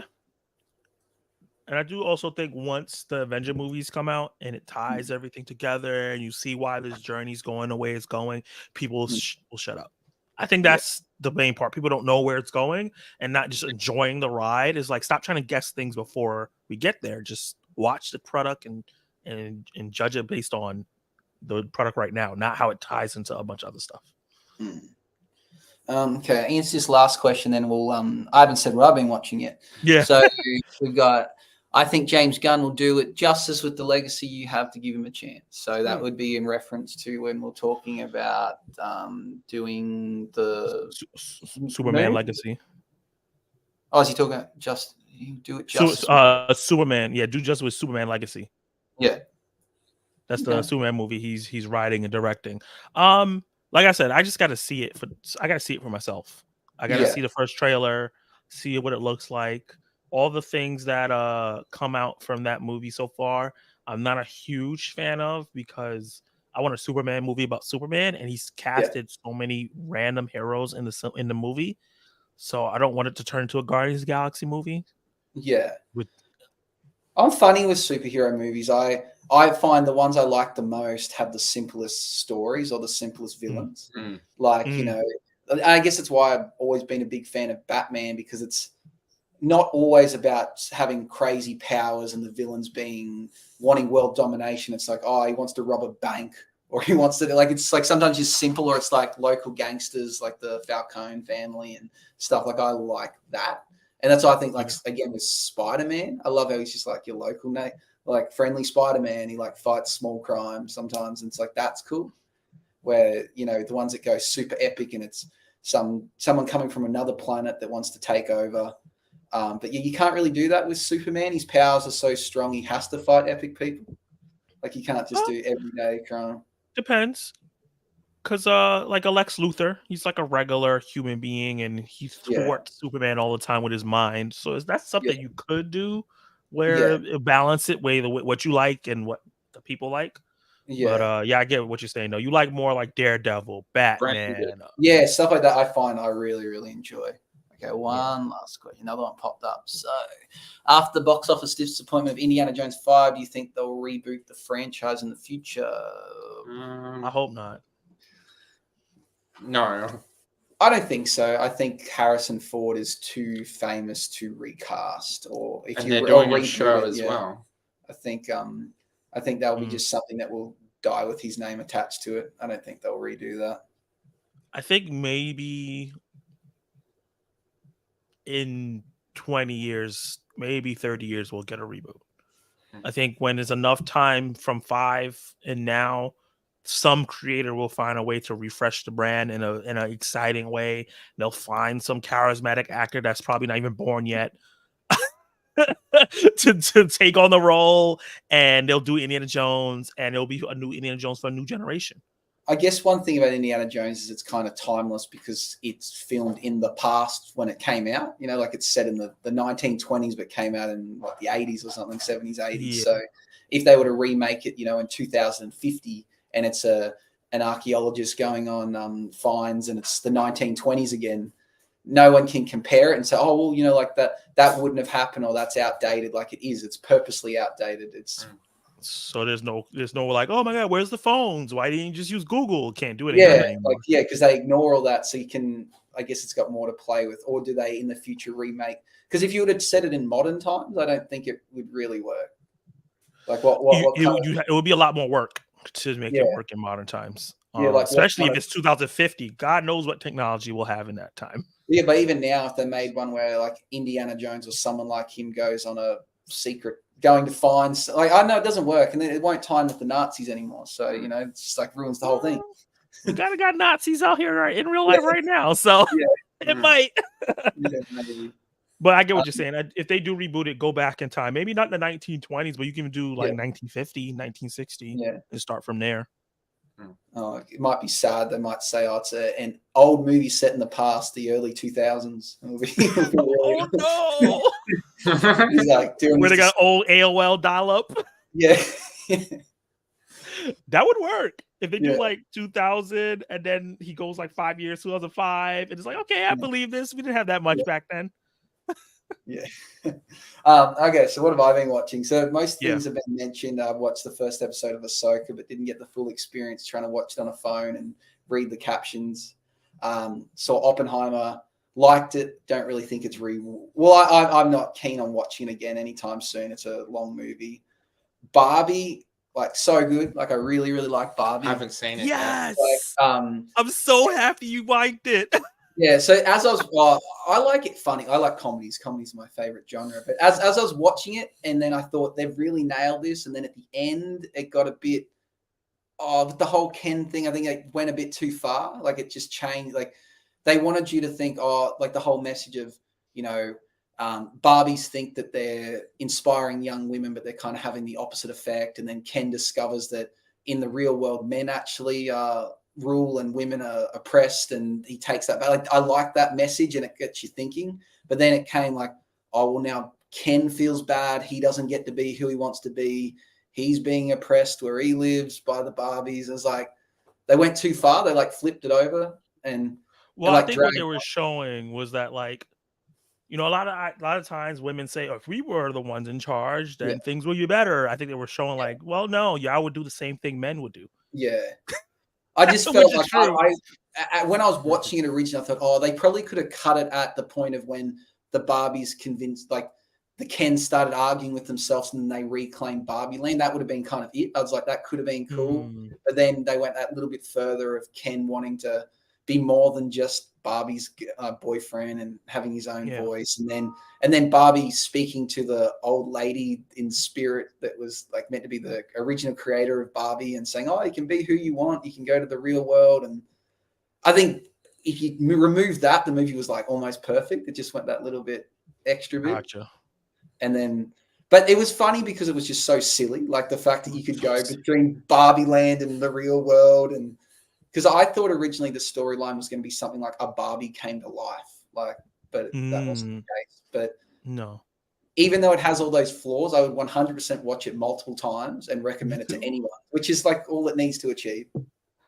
That movie shouldn't have worked. It shouldn't have worked at all. Yeah. Like, I was so surprised at how good it was. I think it's number 4 for me right now. I had so much fun. And look, Jacob, he's like, what? You gotta watch it. Yo, when you watch the movie, you understand. Like, you watching the trailer and stuff like that, you're like, oh no. But when you watch the movie and you get into it, and it starts because it starts off a little slow. When it gets into the flow of it, you're like, oh wow, this is actually really funny. It's just a lot of things about the clever, like the little nuances that the Barbies do in their world, how she eats her cereal, like the water not being real, like all the little things that you expect that just make it so funny. So even for a movie that I think had flaws, I still think it's the best movie I saw this year because I could easily recommend it. I'm not saying it's the best movie this year, but it's it's my favorite one. It's one I'd watch the most, recommend to people, and it just sticks in my head. Like even the songs stick in your head where I'm Just Ken. I'm Just Ken is a bop. The song of the year. It's got so many things that and I guess that's the thing with movies. It's not necessarily who was in it, who was the director. It's like, is it memorable? Like, do you remember it? And they're the ones that stick out. And I think Barbie's like that. You'll remember it. You'll watch it several times. Jacob's reaction is killing me. Yeah. He's like, what? Yeah, so I went and watched that by myself. Like I was overseas for work and just had time to waste. I went and sat in the movies and watched it by myself, and just everyone was just like, it's packed and everyone's having a great time. And like, I haven't seen that in a while. When I went to go see it, there was a dude dressed in a cowboy outfit, but it was all pink. Yeah, so many. Like that's the thing. It created this atmosphere where people went and dressed up. Even now, I'm sure there's people going to see it today dressed up. Like, and then it's still creating that buzz and vibe, which is cool. Yeah, I saw people dressed up as like an Oppenheimer like clothing, but they had like a pink pin in their pocket or something like that, or a pink handkerchief. Just like it brings like a different thing. It's like when Black Panther came out and people were dressing up for that, or when X-Men the first X-Men came out and people were dressing up as like the X-Men. Like it just brings an event feel where you feel like you can be yourself or bring out your inner child out in a way. It was just marketed so well. Yeah. And, my God. Yeah. And the actors are in it great. And after watching that, and I've thought it for a while, like I think that Ryan Gosling is such a good actor. Like I think nearly every movie he's in, I really like. And he has the whole he has such a spectrum, but I actually think when he's being funny, he's his best. Like all these movies where he's funny, are his best movies. Yes, that Like or it has to be a spectrum. He has to be like super dead serious killer, like Blade Runner and Drive, or he has to be like really really funny like this and the other guys. Like when he's kind of in between, it's like okay, he's still great, but this is not his best. Yeah, like the other movie I really like with him in it. It's got Steve Carell in it, and it's like Steve Carell, like his wife. Oh, I love that movie, Crazy Stupid Love. Yeah, like that's so good. Like he's just such a good, funny actor. But he has such a wild spectrum of things he can do. Yeah, and he's been talked about as like this guy who can't sell tickets for so long. So I'm happy that he has like a big win. Yeah. What else did I see? I saw Asteroid City, a Wes Anderson film. I haven't seen that yet. How was it? It was really weird and artsy, but that's just how it's meant to be. Yeah. And I find it hard to recommend, but it's also something you've got to see. I think if you're a film buff, see it. And the cast in it's ridiculous. For a film that I knew nothing about until the day it came out, I just went and saw it. I was impressed. I kind of compare it to it's a Margot Robbie film that came out earlier in the year. Babylon? Babylon. It's kind of, it's not like Babylon, but it's one of those movies that's so artsy and it's made for the art community or like, probably more for actors. Bros. It's like that. Like me. But I think this is better than Babylon. Even though they're not, in terms of what they're about, they're not comparable. But if you're a film bro, as you said, I think this is better than Babylon. Okay. I have to check it out.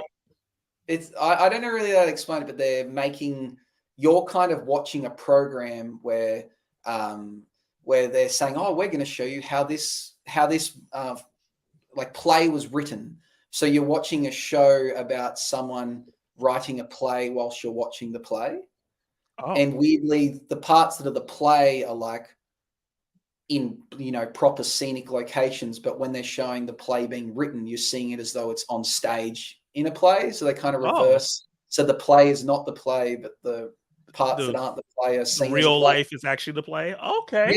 Yeah, it's really weird, but the acting's like, the people that are in it are great and the acting's nuts, and it's just so strange about aliens. And it's real weird. I've seen so many different reviews. So like you've given me this really positive review. I've seen other positive reviews, but I've also seen like this is the worst movie of the year. And so I'm really interested to see it. Oh, like the storyline is not good, but I still the whole time I'm watching it and going, like, it was just visually appealing to watch and something different.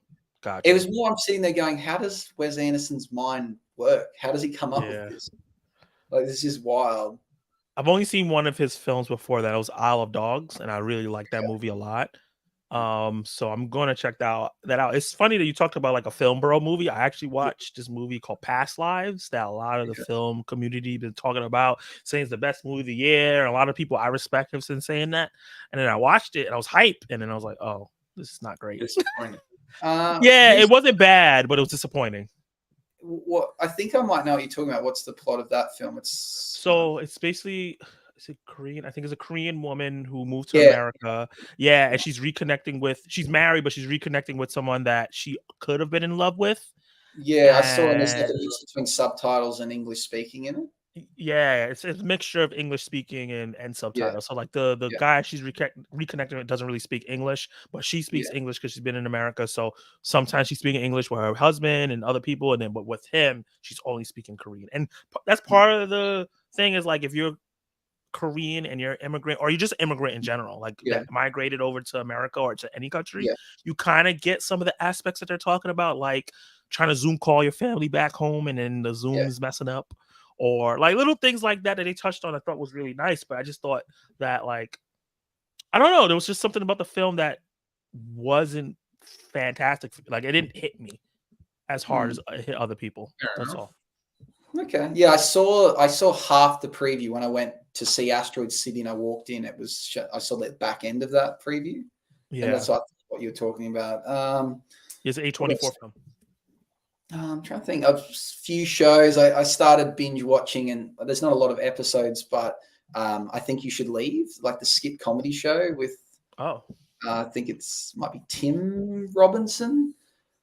You probably would have seen like memes with him in it. Like it's a very What's it about? It's just a skit comedy show. So each episode's Okay. like 15 to 20 minutes, and it's just random things like comedy skits that don't. Wow. link to As each soon as I typed in, I think on Google, it said, I think you should leave with Tim Robinson. It popped up.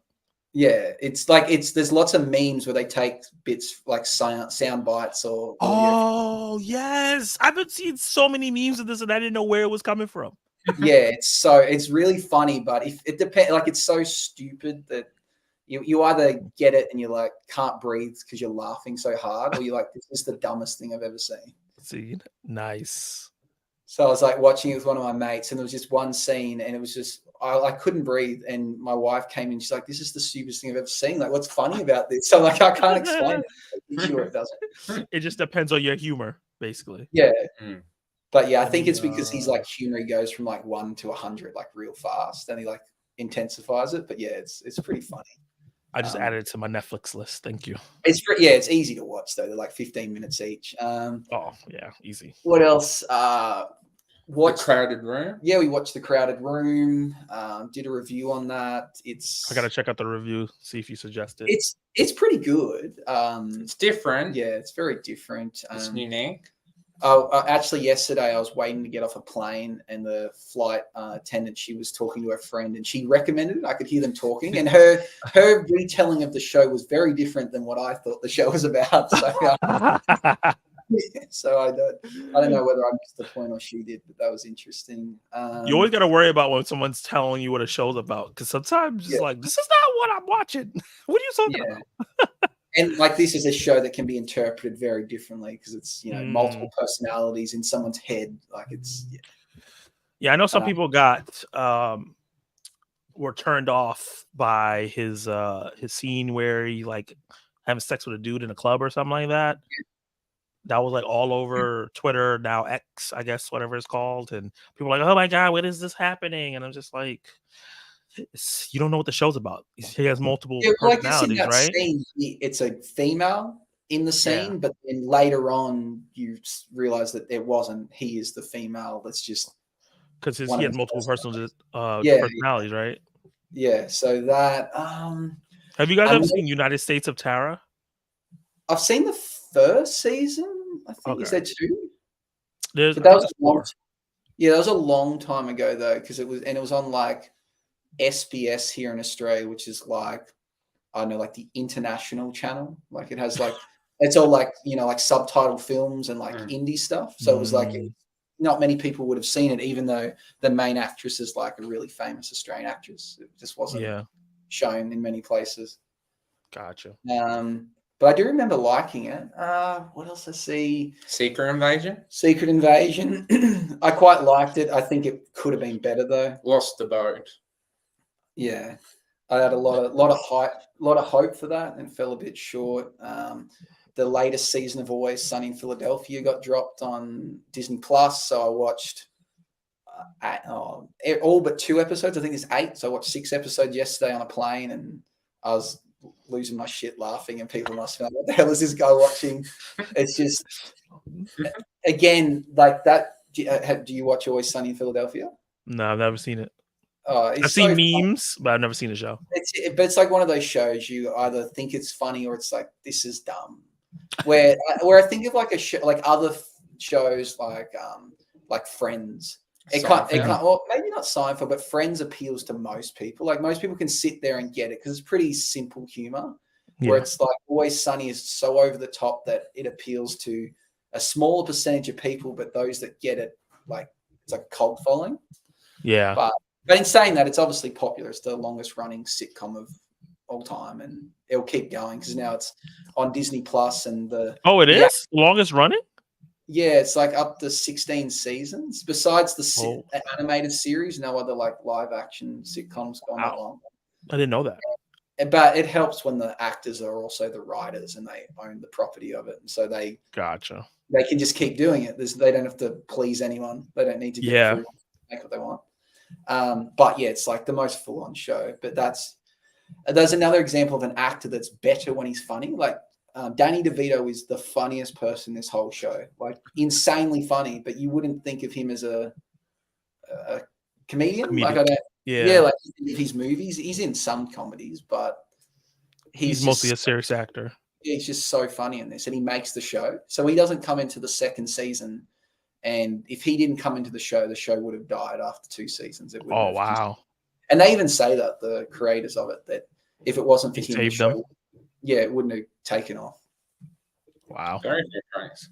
Other movie. Oh, I saw a documentary at a film festival called Brainwashed. Lights, Camera, Power. I think it's about showing. It was breaking down how films are made for the male perspective and women are objects. And it has poor reviews, but I thought it was pretty eye-opening to see things from a different perspective and seeing things that I kind of noticed but didn't think too much of.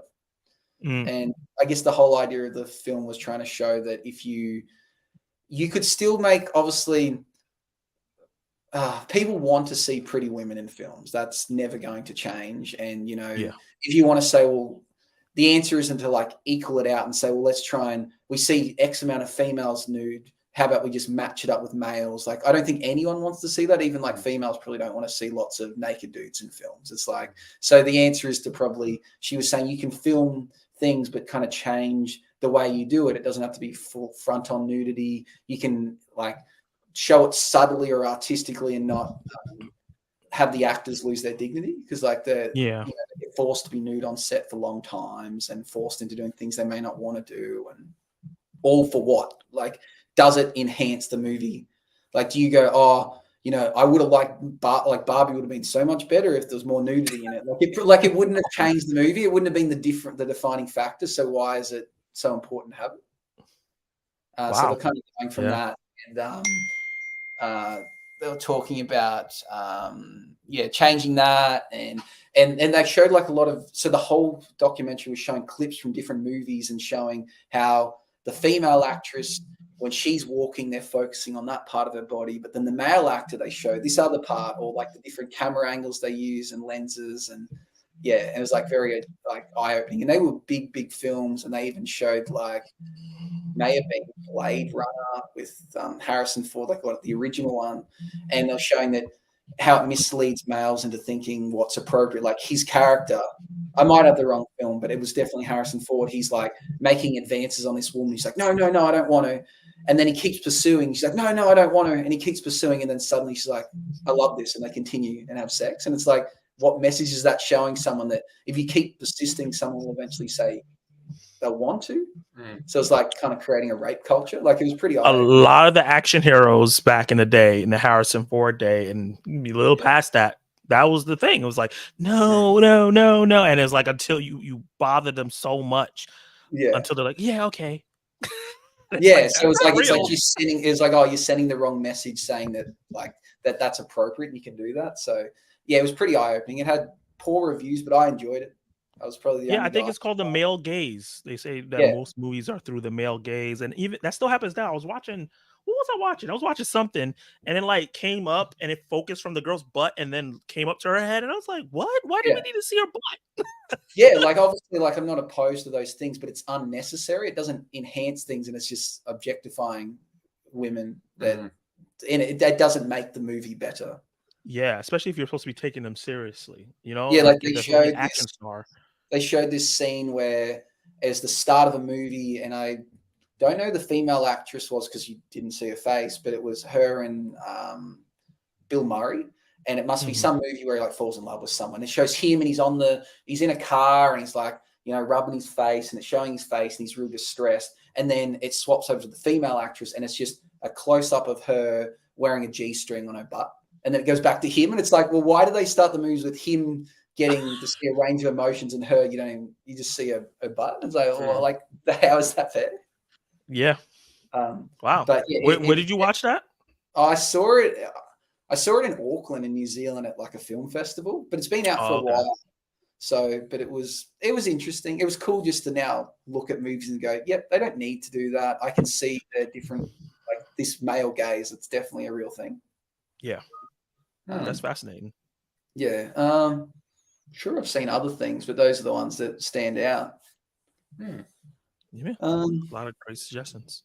well, I was going to say there's no more questions there. Did you have some questions for Zach, Jacob? Yes, I do. So I know you prefer Miss Marvel to Loki. I was hoping to ask. I was hoping to ask you why that is, because I can understand with one division, but with Miss Marvel and you prefer it more to Loki. I was wondering why that is. Uh, I knew this would be the first question you would ask me. I You want didn't to ask know. me like, what's wrong with you? How could you? No, Loki versus Miss Marvel. Loki's a great show, and I enjoyed my time with it. I just think that when it comes to the character, the way they introduced him in, I think the Avengers 1, no, he was in Thor, but like how he showed up in Thor 1 and how strong he was, the way they made him physically weak in the Loki show was weird to me. I think that was like one of my bigger issues, especially when he was that train scene when he's fighting all these normal people and then like throw him around. And I was like, wait, Captain America could even move him. Why are these regular people doing it? Also, I guess going in, I thought it was gonna be like a multiverse show where he jumps to multiple different multiverses a bunch, and he kind of didn't do that. It turned into like a love story, and the two lovers attacking this oppressive organization. And when they found the leader of everything that was happening, I was kind of disappointed in the reveal a little bit. And these are So like my negatives, but I still love the show. you weren't happy there was Kane that was behind it all? No, I was fine with it being a Kang variant, He Who Remains. The actual way it was revealed, Oh, the presentation, kind of just him sitting in the room, him just talking. I feel like after all this harrowing adventure they went on and everything like that, for him just to sit there for the next 30 minutes and just explain the whole multiverse thing to them was kind of like a letdown for me. I don't know. I thought it would be more epic the way they pushed it. But there's so many good moments in the show as well. When it comes to Miss Marvel is one of my favorite comic book characters, so I already have a bias there. Okay. And I love Aman Vellani as that character. She's so charming, she's so fun, and I'm a big fan of like high school shows and things like that. And it specifically reminded me of this Netflix show that I like called Never Have I Ever, but it oh was yeah. like in the Marvel universe.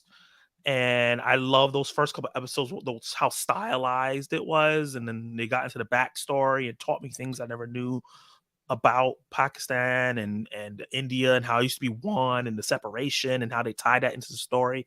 I think all that stuff entertained me and lit my brain up a little bit more than just Loki dating himself, but in a female version, and then finding out this random person that they could kill easily is running everything. I know I'm simplifying the story of Loki by doing that, but I kind of like when I break it down that way. Um, that's why I like Miss Marvel more. I just think it just there were more interesting things in Miss Marvel for me in terms of like the performance, the direction, and what the story was doing than with Loki, where it kind of felt directionless a little bit up until the last episode.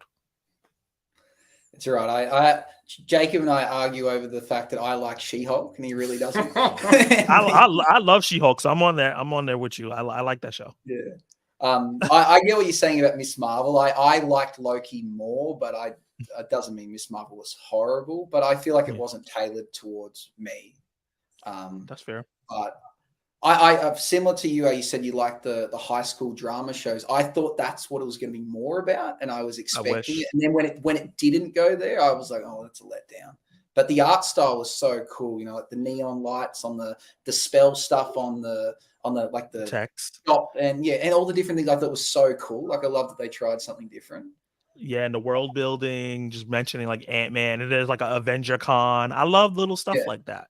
Just building out the world. That's stuff that we don't get in MCU because it's a movie most of the time. So it's like movie. We don't get world building a lot. So to get shows that builds out the world around it in between, that's what I really want from the Disney Plus shows. I guess it sort of fits with what I was saying before. I like heroes that fight at kind of like a local level and have smallish, and that kind of fitted that genre.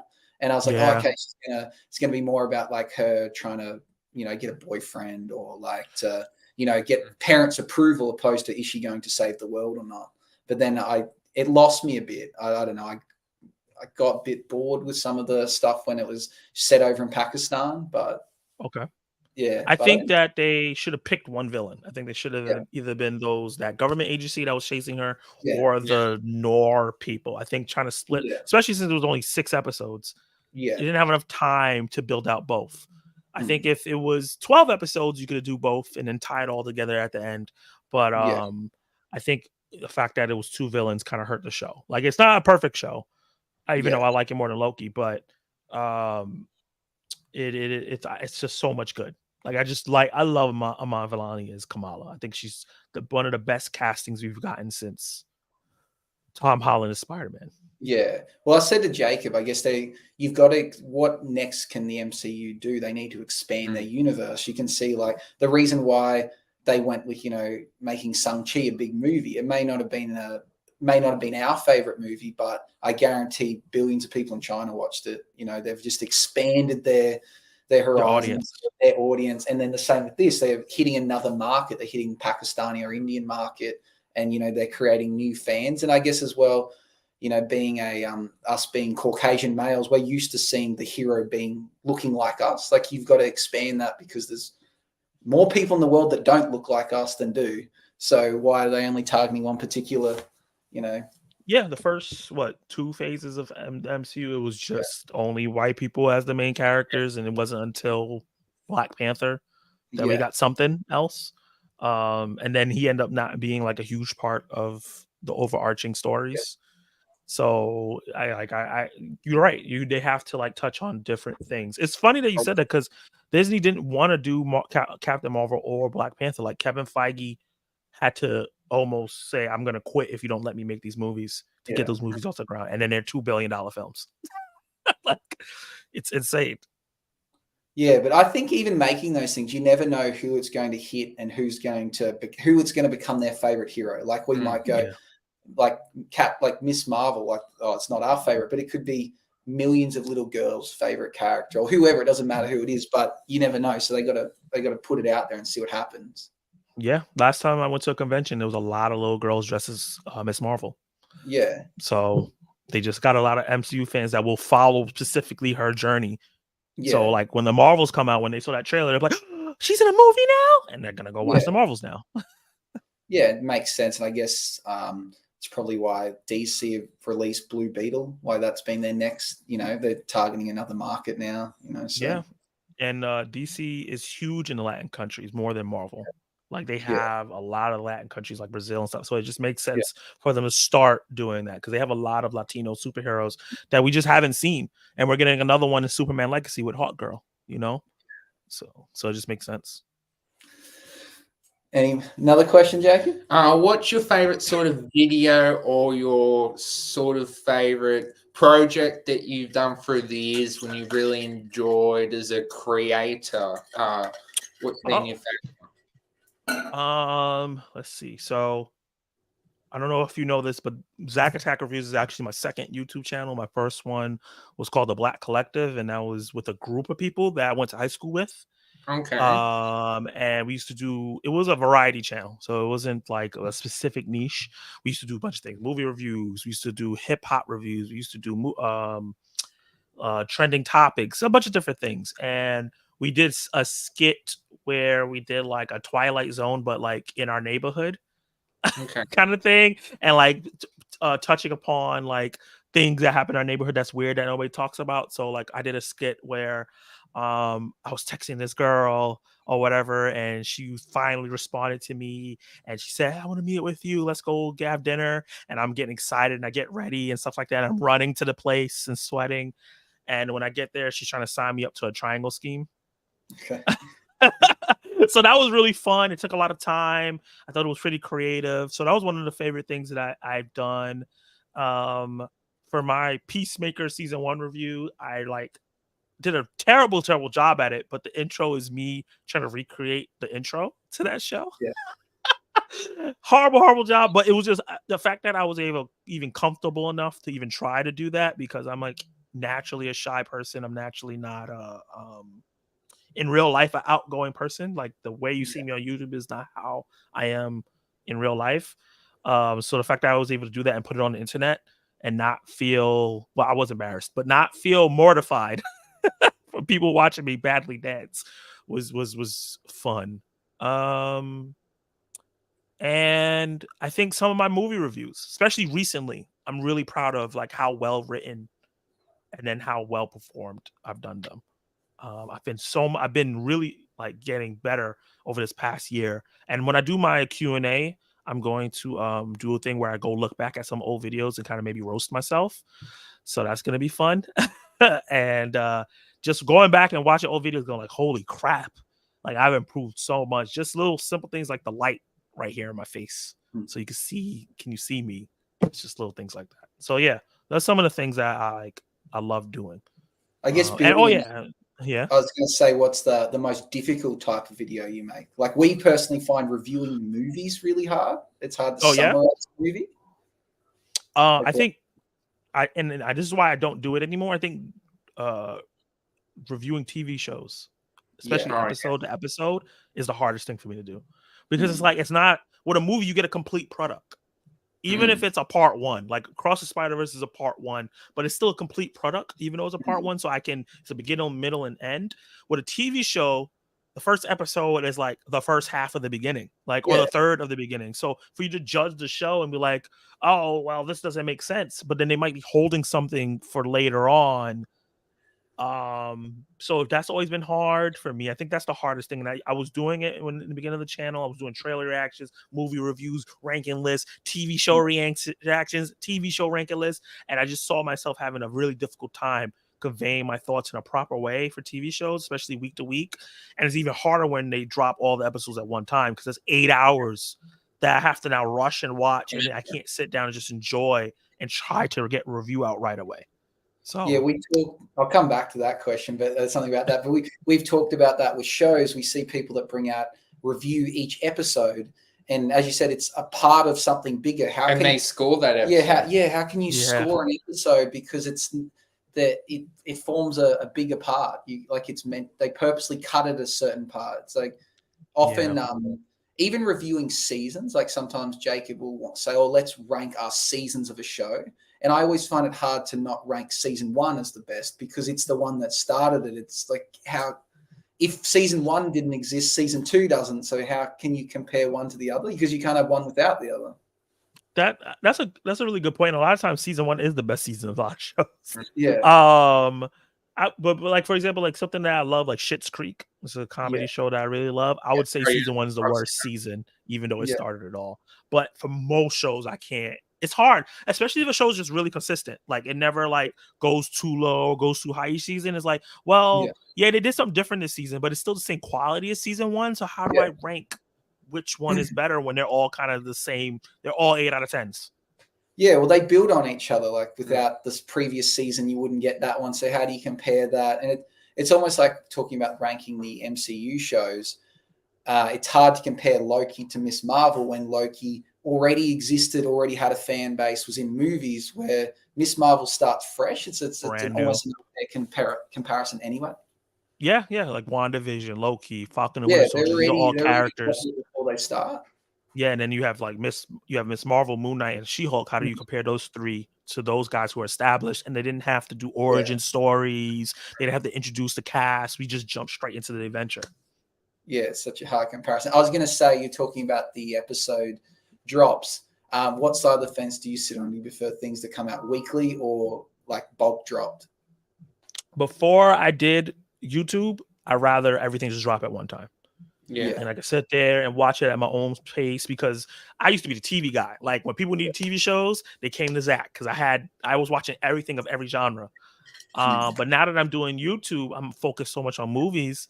I'm not getting to watch as much. I was like, I need weekly, because I can't sit there and watch 8 hours of television just at one time. Like there's so many shows I haven't got to watch. Black Mirror yet. I haven't got to watch The Witcher. I haven't got to watch The Bear. I haven't got to watch Harley Quinn that just dropped.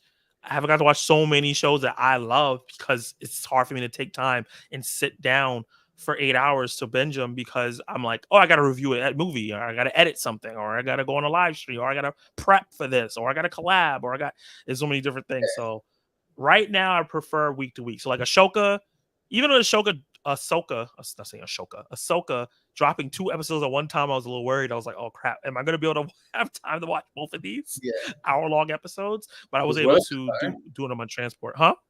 It was worth it though. Yeah. I think if they would have dropped episode 1 and not episode 2, I would have been a little worried. I think they combined together for one great, perfect episode. Experience. Yeah. But like week to week is like right now, and while I'm doing YouTube and also having a full-time job is the best bet for me, where I could just watch a show for 45 minutes or 20 minutes and that's it, and I can just move on. Yeah. Well, I feel it allows you to watch multiple things, because if something comes out bulk drop, you want to watch from episode 1 to the last in a row. Yeah. But if they're weekly, you can, on Monday I watch this show, and on Tuesday we watch this show, and then by the time you finish the week, it starts again. And you can have shows going at once, where if they get bulk dropped, you have to make a conscious decision. We'll stop at episode 3 of this show, and then we'll start the next one. And then once we get to episode 2, and it's messy. Yes, messy, and you might get lost in the sauce of something, because like you watching 4 episodes in a row, and then you stop, and then you start doing other stuff, and then you might watch something else. And like, oh, I didn't finish that, and it's like, do I want to go back? I don't know. But then also the reverse. Sometimes with weekly episodes, you might watch one, not love it, and then forget about it. Or go, oh, I'm not going to bother with the second episode. Where if you bulk watch it, like I think of one of my favorite shows of all time, Shameless. So I watched that on a plane. I was flying to LA, and it was on the TV to watch. And I watched the first 2 episodes. I'm like, this show is horrible. And then by the time I landed, I'd watched 2 seasons, and I was like, this is the best show. I'm like, this is so good. Like, so it's like, because I was forced to sit and watch it. Yeah, there's certain shows that start off really slow. Like I mentioned, Schitt's Creek. If I had 2 episodes of that show, I probably would have never went back. But I saw something in there a little bit in those first 2 episodes. Like, well, it's all here, and I heard so much good about it. It has to be good, and I love that show now. Mm-hmm. Yeah, I haven't watched that. Have you seen, Jacob? Schitt's Creek, yes. Yeah. Well, you agree it's good? Like right at the end. Yes, it definitely is good.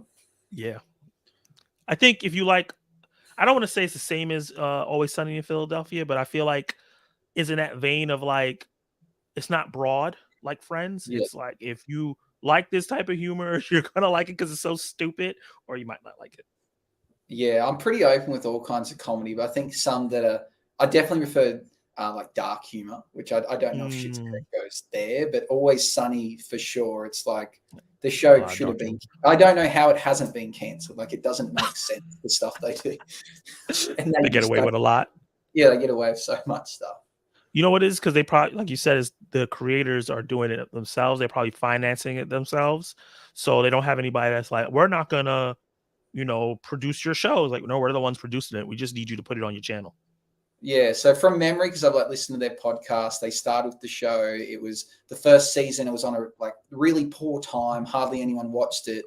And they're like, we need to do something. Otherwise this show's going to crash. And then someone knew Danny DeVito's daughter, and she's like, I love this show, it's so good. She's like, I'll get my dad to be on it. And then he's like, yeah, I'll do it. And then he went on it, and then the show I think they had 2 seasons with him, and that still was not watched by many people. And then suddenly people saw it and went back and gone, this is awesome. That reminds me of New Girl. I love that. I love that show too. But it was a point where they started kind of turning their wheels a little bit, and people started falling off. And Prince, the singer, he loves it, and he contacted the writers, and he was like, "You guys need to get Jess and Nick back together." And he was like, what? It was like, this is the reason why the ratings are so. He's like, you know what? And I want to be the one to get them back together. So they were like, we're gonna have Prince, and he wrote himself into the show so that he could get those 2 characters back together, and then the show kind of took back off once they got back together. Yeah, people didn't really like the whole them not being together. Yeah, I saw a few episodes of it, and I quite liked it. But yeah, one of those shows I just didn't continue with. Like, there's just so many things. Yeah. That makes me think the character that in that show, the New Girl, they're like the suave looking dude that wears suits. Schmidt. Schmidt, yeah, he was in a movie I saw actually recently, Promising Young Girl. I think it was like a bit of an artsy film that came out maybe 2 or 3 years ago, and it's about a girl that her friend had been raped and then killed herself. Promising Young Woman. Yeah, Promising Young Woman, and that was pretty good. It was, Mm. and I yeah, didn't know he was in that. yeah, he's Okay. like the villain of the whole thing. So it was, Oh wow. yeah, it had some big name actors in it as well. Yeah, I'm looking at it. Yeah, it had Carrie Mulligan, Bo Burnham. Yeah, I heard good things about it. Was it good? Is it worth a watch? I think it was worth watching. It was kind of, yeah, it was a bit eye opening. It was just a bit psychopathic, but it was cool to watch. And then as well in that movie, there's a guy that's in. I don't know if you've seen How I Met Your Father. Have you watched any of that? No, I want to watch it, but I haven't seen it.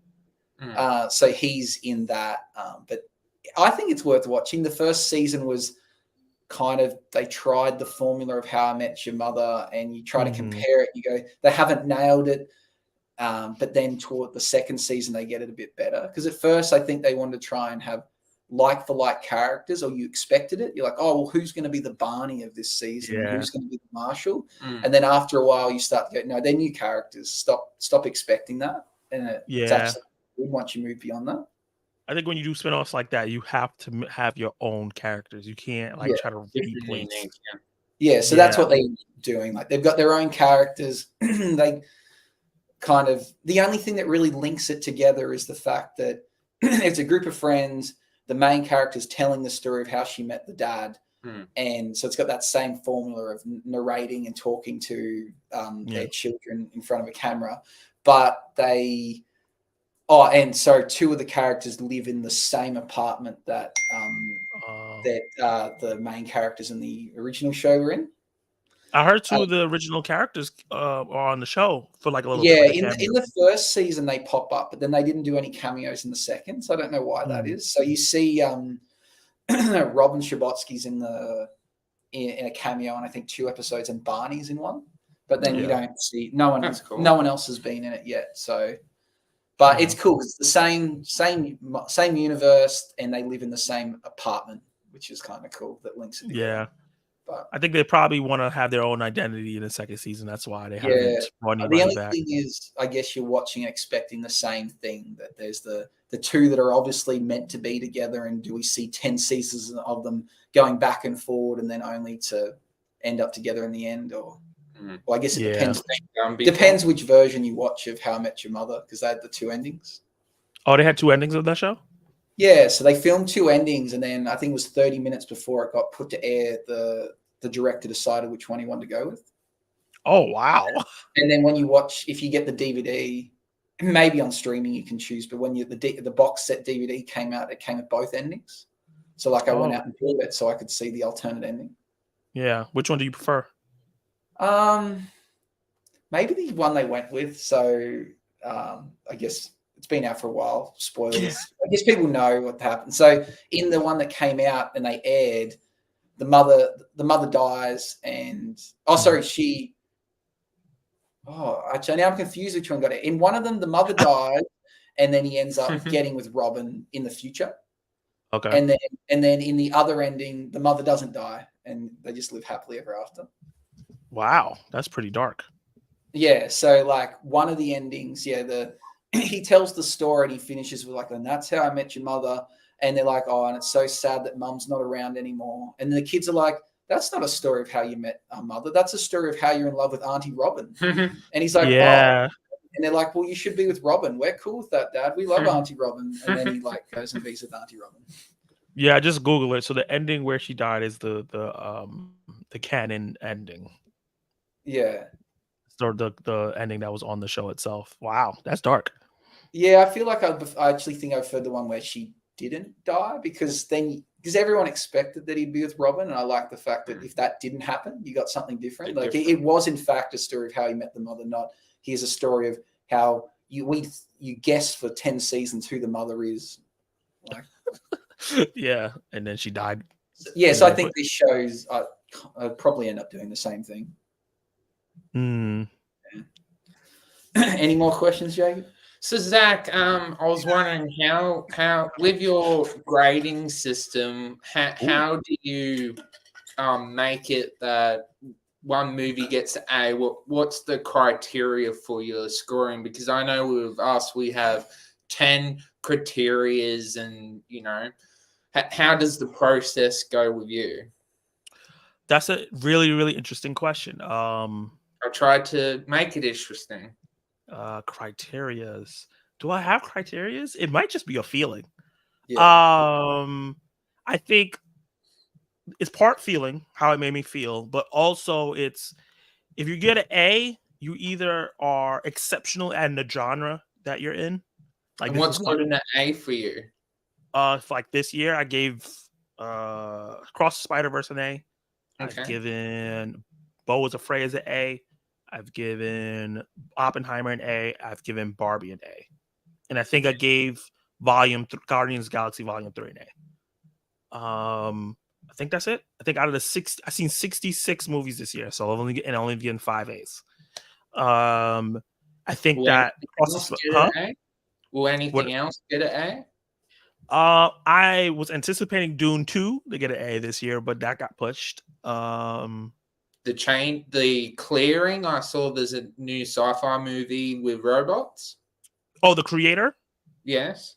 Right now, off the top of my head, just based on the trailers, I'm really excited for that movie, but it looks like a B. Like right now, it might blow me away. I don't know. You know, I've seen 2 trailers. The second trailer kind of just expanded on the first one, so there might be surprises or deeper meanings there that hit me. It's a possible, but I feel like it's not. It doesn't look like an A movie to me. But going into movies, I never know they're gonna be an A. They just hit me. You know, like Everything Everywhere All at Once got an A last year. I went to that movie excited, but I did not know it was going to be as amazing for me as it was, you know? So we talk about this a bit. It's hard to put a score on a movie because, as you said, it's a feel, but then you might watch it again later and it feels completely different. Like Bullet Train. Yeah. And there's like factors that you can't explain. Like, for instance, if you were to break down Barbie, there's probably lots of things that don't make it a good movie, but the fact you're talking about it means it is a good movie. So it's like, how do you put a number on something? So it's got to be a feel, but we go with the scoring system because we found that we're giving lots of movies the same score. And we're like, well, how do we determine one than the other? But then we constantly are fiddling around with, does that really make sense? Like we're giving a score out of 10 on how recommendable a show is or a movie. And it's like, well, does that matter? Like it's very hard to put a formula to something. Some people have just completely dropped the scoring in total. Yeah. Like I know the Spoiler Kings, they go on now, watch later, skip. Like that's their score. I know some people that do stronger men, recommend, weaker men, do not see. So some people dropped it because it is hard to score certain stuff. Like Gran Turismo, I think I sat there for 20 minutes and I was like, is this a C+ or a B or a B+? You gave it a B? I gave it a B. And still right now, I'm like, I might like the movie more than a B. But it also, I wanted to... Another thing is, the movie might be an A in my heart, but I'm giving a review for informational purposes for a viewer. You gotta be critical. So I got to be critical, so I can't give Gran Turismo an A as much as I want, because I want to give it an A so everyone go watch it because I think it's such a good movie. But because at the same time, I have to set your expectations. If I say it's an A and I say it's this perfect movie, which it's not at all, then you're not going to trust me for the next review. So I gave it a B because I think it's a great film, but it also has a lot of tropes and a lot of stuff you've seen before. So I can't say it's the creme de la creme because there's nothing innovative about it. I think that is what happens when it's like an A, is like you have something in there that other movies may not have. I think Barbie is a movie like I've never seen before. I think Across the Spider-Verse is like a movie I've never seen before. And I think Oppenheimer is a biopic I've never seen before. So I can give those movies an A comfortably. But something like John Wick 4, I don't think I don't think that's an A for me because it lacks so much story. And the action may get a little repetitive. Like, especially on second watch. I watched that movie in the movie theater and I was like, holy crap. And then I watched it at home and I was like, oh, this is not as good as I remember it being. like the action kind of felt a little long and repetitive at certain parts. So it's it's hard. Yeah, it's so hard. It's hard to put a number on art because that's what. Oh yeah, 1000%. It's all very, very like people like objectively. You can't objectively rate movies because there's some movies that people like. There's a movie that I don't like this. Well, I don't want to say I don't like. I think it's just okay or not a mediocre called Infinity Pool that came out early this year. There's a horror film. Some people that's their top 3 favorite film of the year. That's more in my bottom of my half. That might get in my worst movie list. So like it's no, you can't be objective with films like that. It's just all subjective. Yeah.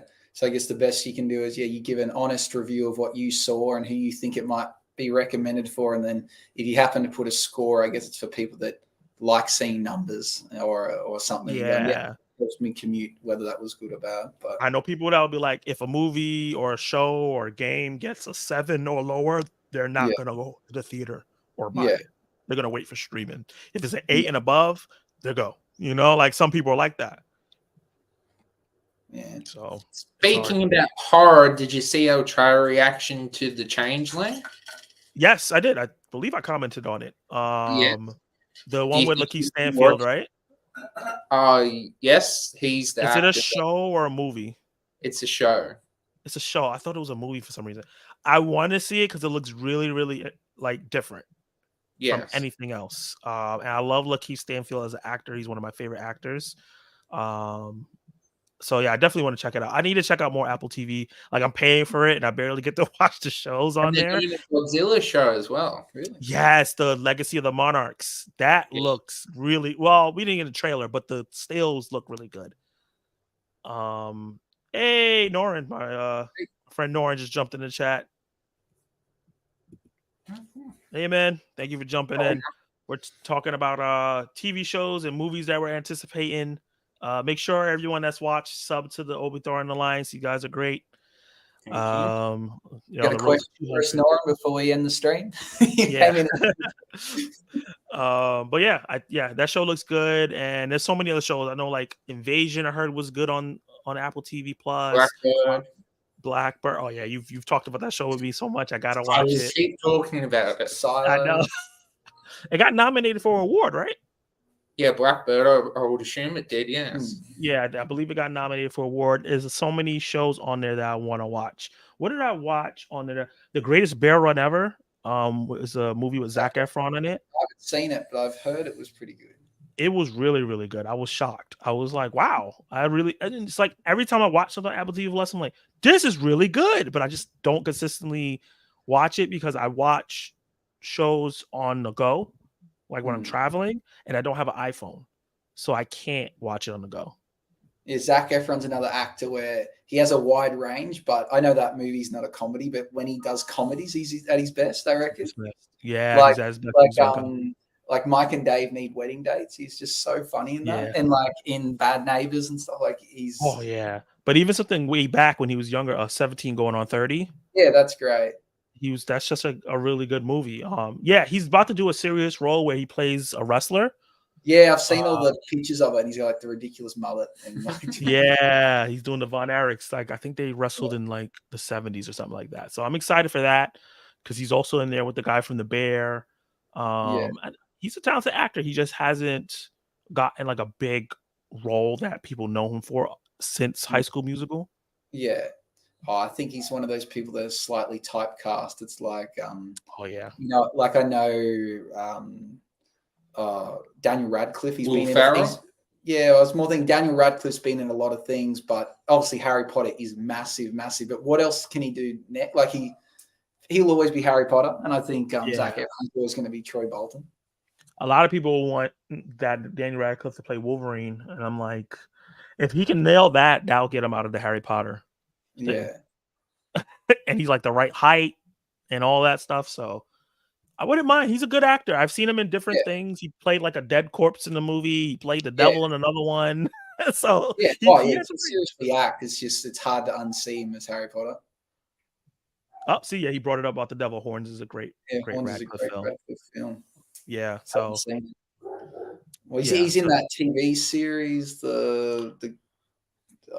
What is that? Where the one where God is gone? Yeah, but it's like an anthology series, so it's a bit strange. Yeah, I haven't seen it yet. I always wanted to watch it. It's not called Good Omens, right? No, that's on Amazon Prime with David Tennant. Oh yeah, okay.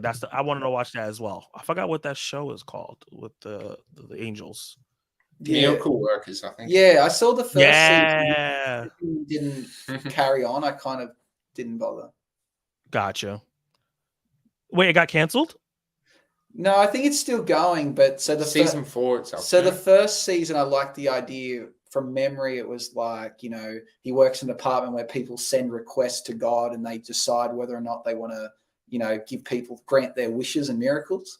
But then I believe after that, it went really strange where like God swapped and it was a different actor. Like they swapped roles and then they were like, one's like medieval and one's set in the Wild West. West. And like, because it doesn't follow on. It's the same Oh, actors. go to different time periods. Yeah, so Yeah. I lost interest then. But the first season, I liked the premise like a lot. Gotcha. Okay. I might check it out. That kind of disappointed me. I don't really like when they change stuff up too much in a show. Yeah, obviously it was what they were going with being an anthology series, but as soon as I found that out, I was like, oh, I like the original idea. Like I don't Yeah. what you're doing here. Gotcha. Any last things you want to say, Jake, before we wrap it up? I guess, is there anything that you're looking forward to next month, Zach? Next month, that's September. September we have Equalizer 3. I just Yes. recently watched the first 2 ones and I like them. So I'm excited to watch the third one and see how they wrap everything up because it's supposed to be his last future film. They might do a prequel film where they DH him, which I think is a terrible idea, but I'm excited to see how they wrap up his story. What else is coming out in September? Well, for trying to us, think. it's Blue Beetle and Teenage Mutant Ninja Turtles. You guys get that in September? Yeah, both of those movies. Oh, okay. Big movie coming out. There's a movie coming out September 1st, which is this coming Friday. I already have my tickets for it, called Bottoms, which I'm really Okay. excited for. It's a movie about these high school lesbians who are total losers and they can't get girls. Nobody notices them. And they notice a problem where like the girls are getting bullied. So the girls that they like are getting bullied. So they create a fight club for them to like learn how to fight, but it's also opportunity for them to pick them up and hit on them. Okay. Yeah, It sounds so ridiculous, but like this summer has been about like raunchy, ridiculous comedies. So I'm down. No Hard Feelings, Joyride, Stray, and then now this. So I'm down. Yeah, I'm all for those. Honestly, besides Barbie, No Hard Feelings, they'd be equal for me or reversible with who's 1 and 2 this year for movies. I thought No Hard Feelings ticked so many boxes. It didn't end how you thought it was going. It wasn't the same formula. Like and they could have done it in a way that wasn't tasteful. Yeah. But they did. They found to make a really awkward, weird situation tasteful enough that it didn't feel so icky. Yeah, like you thought it was that same formula, like, oh, he finds out what his parents have done, he guilt trips him. He does do that, but he does it in a different way. Yeah. There's just so many things about it. It was funny. You'd sitting there thinking, oh, she's going to end up just like being with him. Like, what do you expect? And they just didn't do that because it's not right. It doesn't add up. The maths are there and stuff. So they ticked a lot of box by not doing exactly what you expected. Yeah. I can't wait to own that movie. I want to buy it on physical. Jennifer Lawrence is like one of my favorite actresses. I think she's great. Yeah, she's phenomenal. Actually, I watched Joy too this month that she's in, and that was really good. On Apple TV? Yeah, I heard that she did a great job in that film. Yeah, it was really good. There's another movie called Don't Look Away that's coming out that I want to check out. Okay. That's a horror movie, Thirst. So I'm not watching The Nun 2. Have you guys been going to the theaters and seeing that trailer for The Nun 2? No. Oh my god, it's so obnoxious. Like they're trying to force the scare so much that is louder than every other trailer that comes out. So you're just minding your business, watching these trailers. Then the Nun 2 trailer come out. And it's like, like real loud. Like it's trying to force you to be scared. The only time you see horror trailers here is if you go to a horror film. So you go see a horror film and there'll be 5 horror trailers in a row. And if you're not really into the horror genre, everything like, what the hell is this? They're so obscure. You're like, this is the weirdest thing ever. But they're the only time. For here, they just show like a variety. So they'll show like one action film and then one comedy and then one horror film and then maybe a film that's related to the film you're about to go see.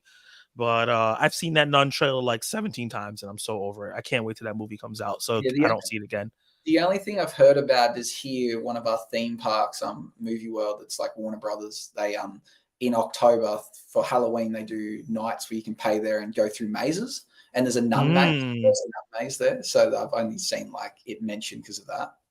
Nice. Yeah, Speaking so of the horror film, which I'm surprised by, is A Haunting in Venice is coming out in September.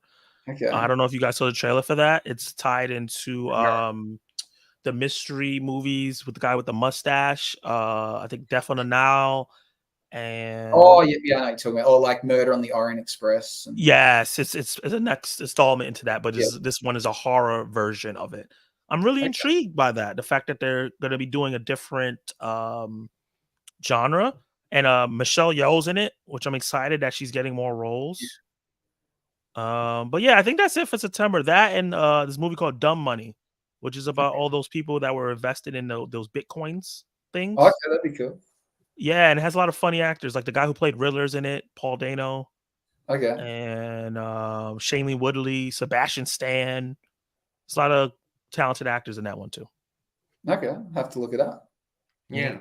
Are you going to check out the Continental, the show on Peacock in America? Oh, for the John Wick spinoff? Yes, or prequel, yeah. I saw this teaser and I thought it looked okay. I haven't seen the full new trailer, which I got to check out. When I thought that some of the original actors were going to be in it, I was excited. But now that it's just going to be like brand new people, I'm a little less excited. But I think I still will check it out. I have Peacock. Why not? I'm not watching anything on it right now. Like Bel Air's not on, and Poker Face is not on. So I'll check it out. Okay. Well, you want to wrap it up, Jacob? Okay. As always, like and subscribe. Thank you for Zach for joining. So what you've been watching. Definitely enjoy doing these videos.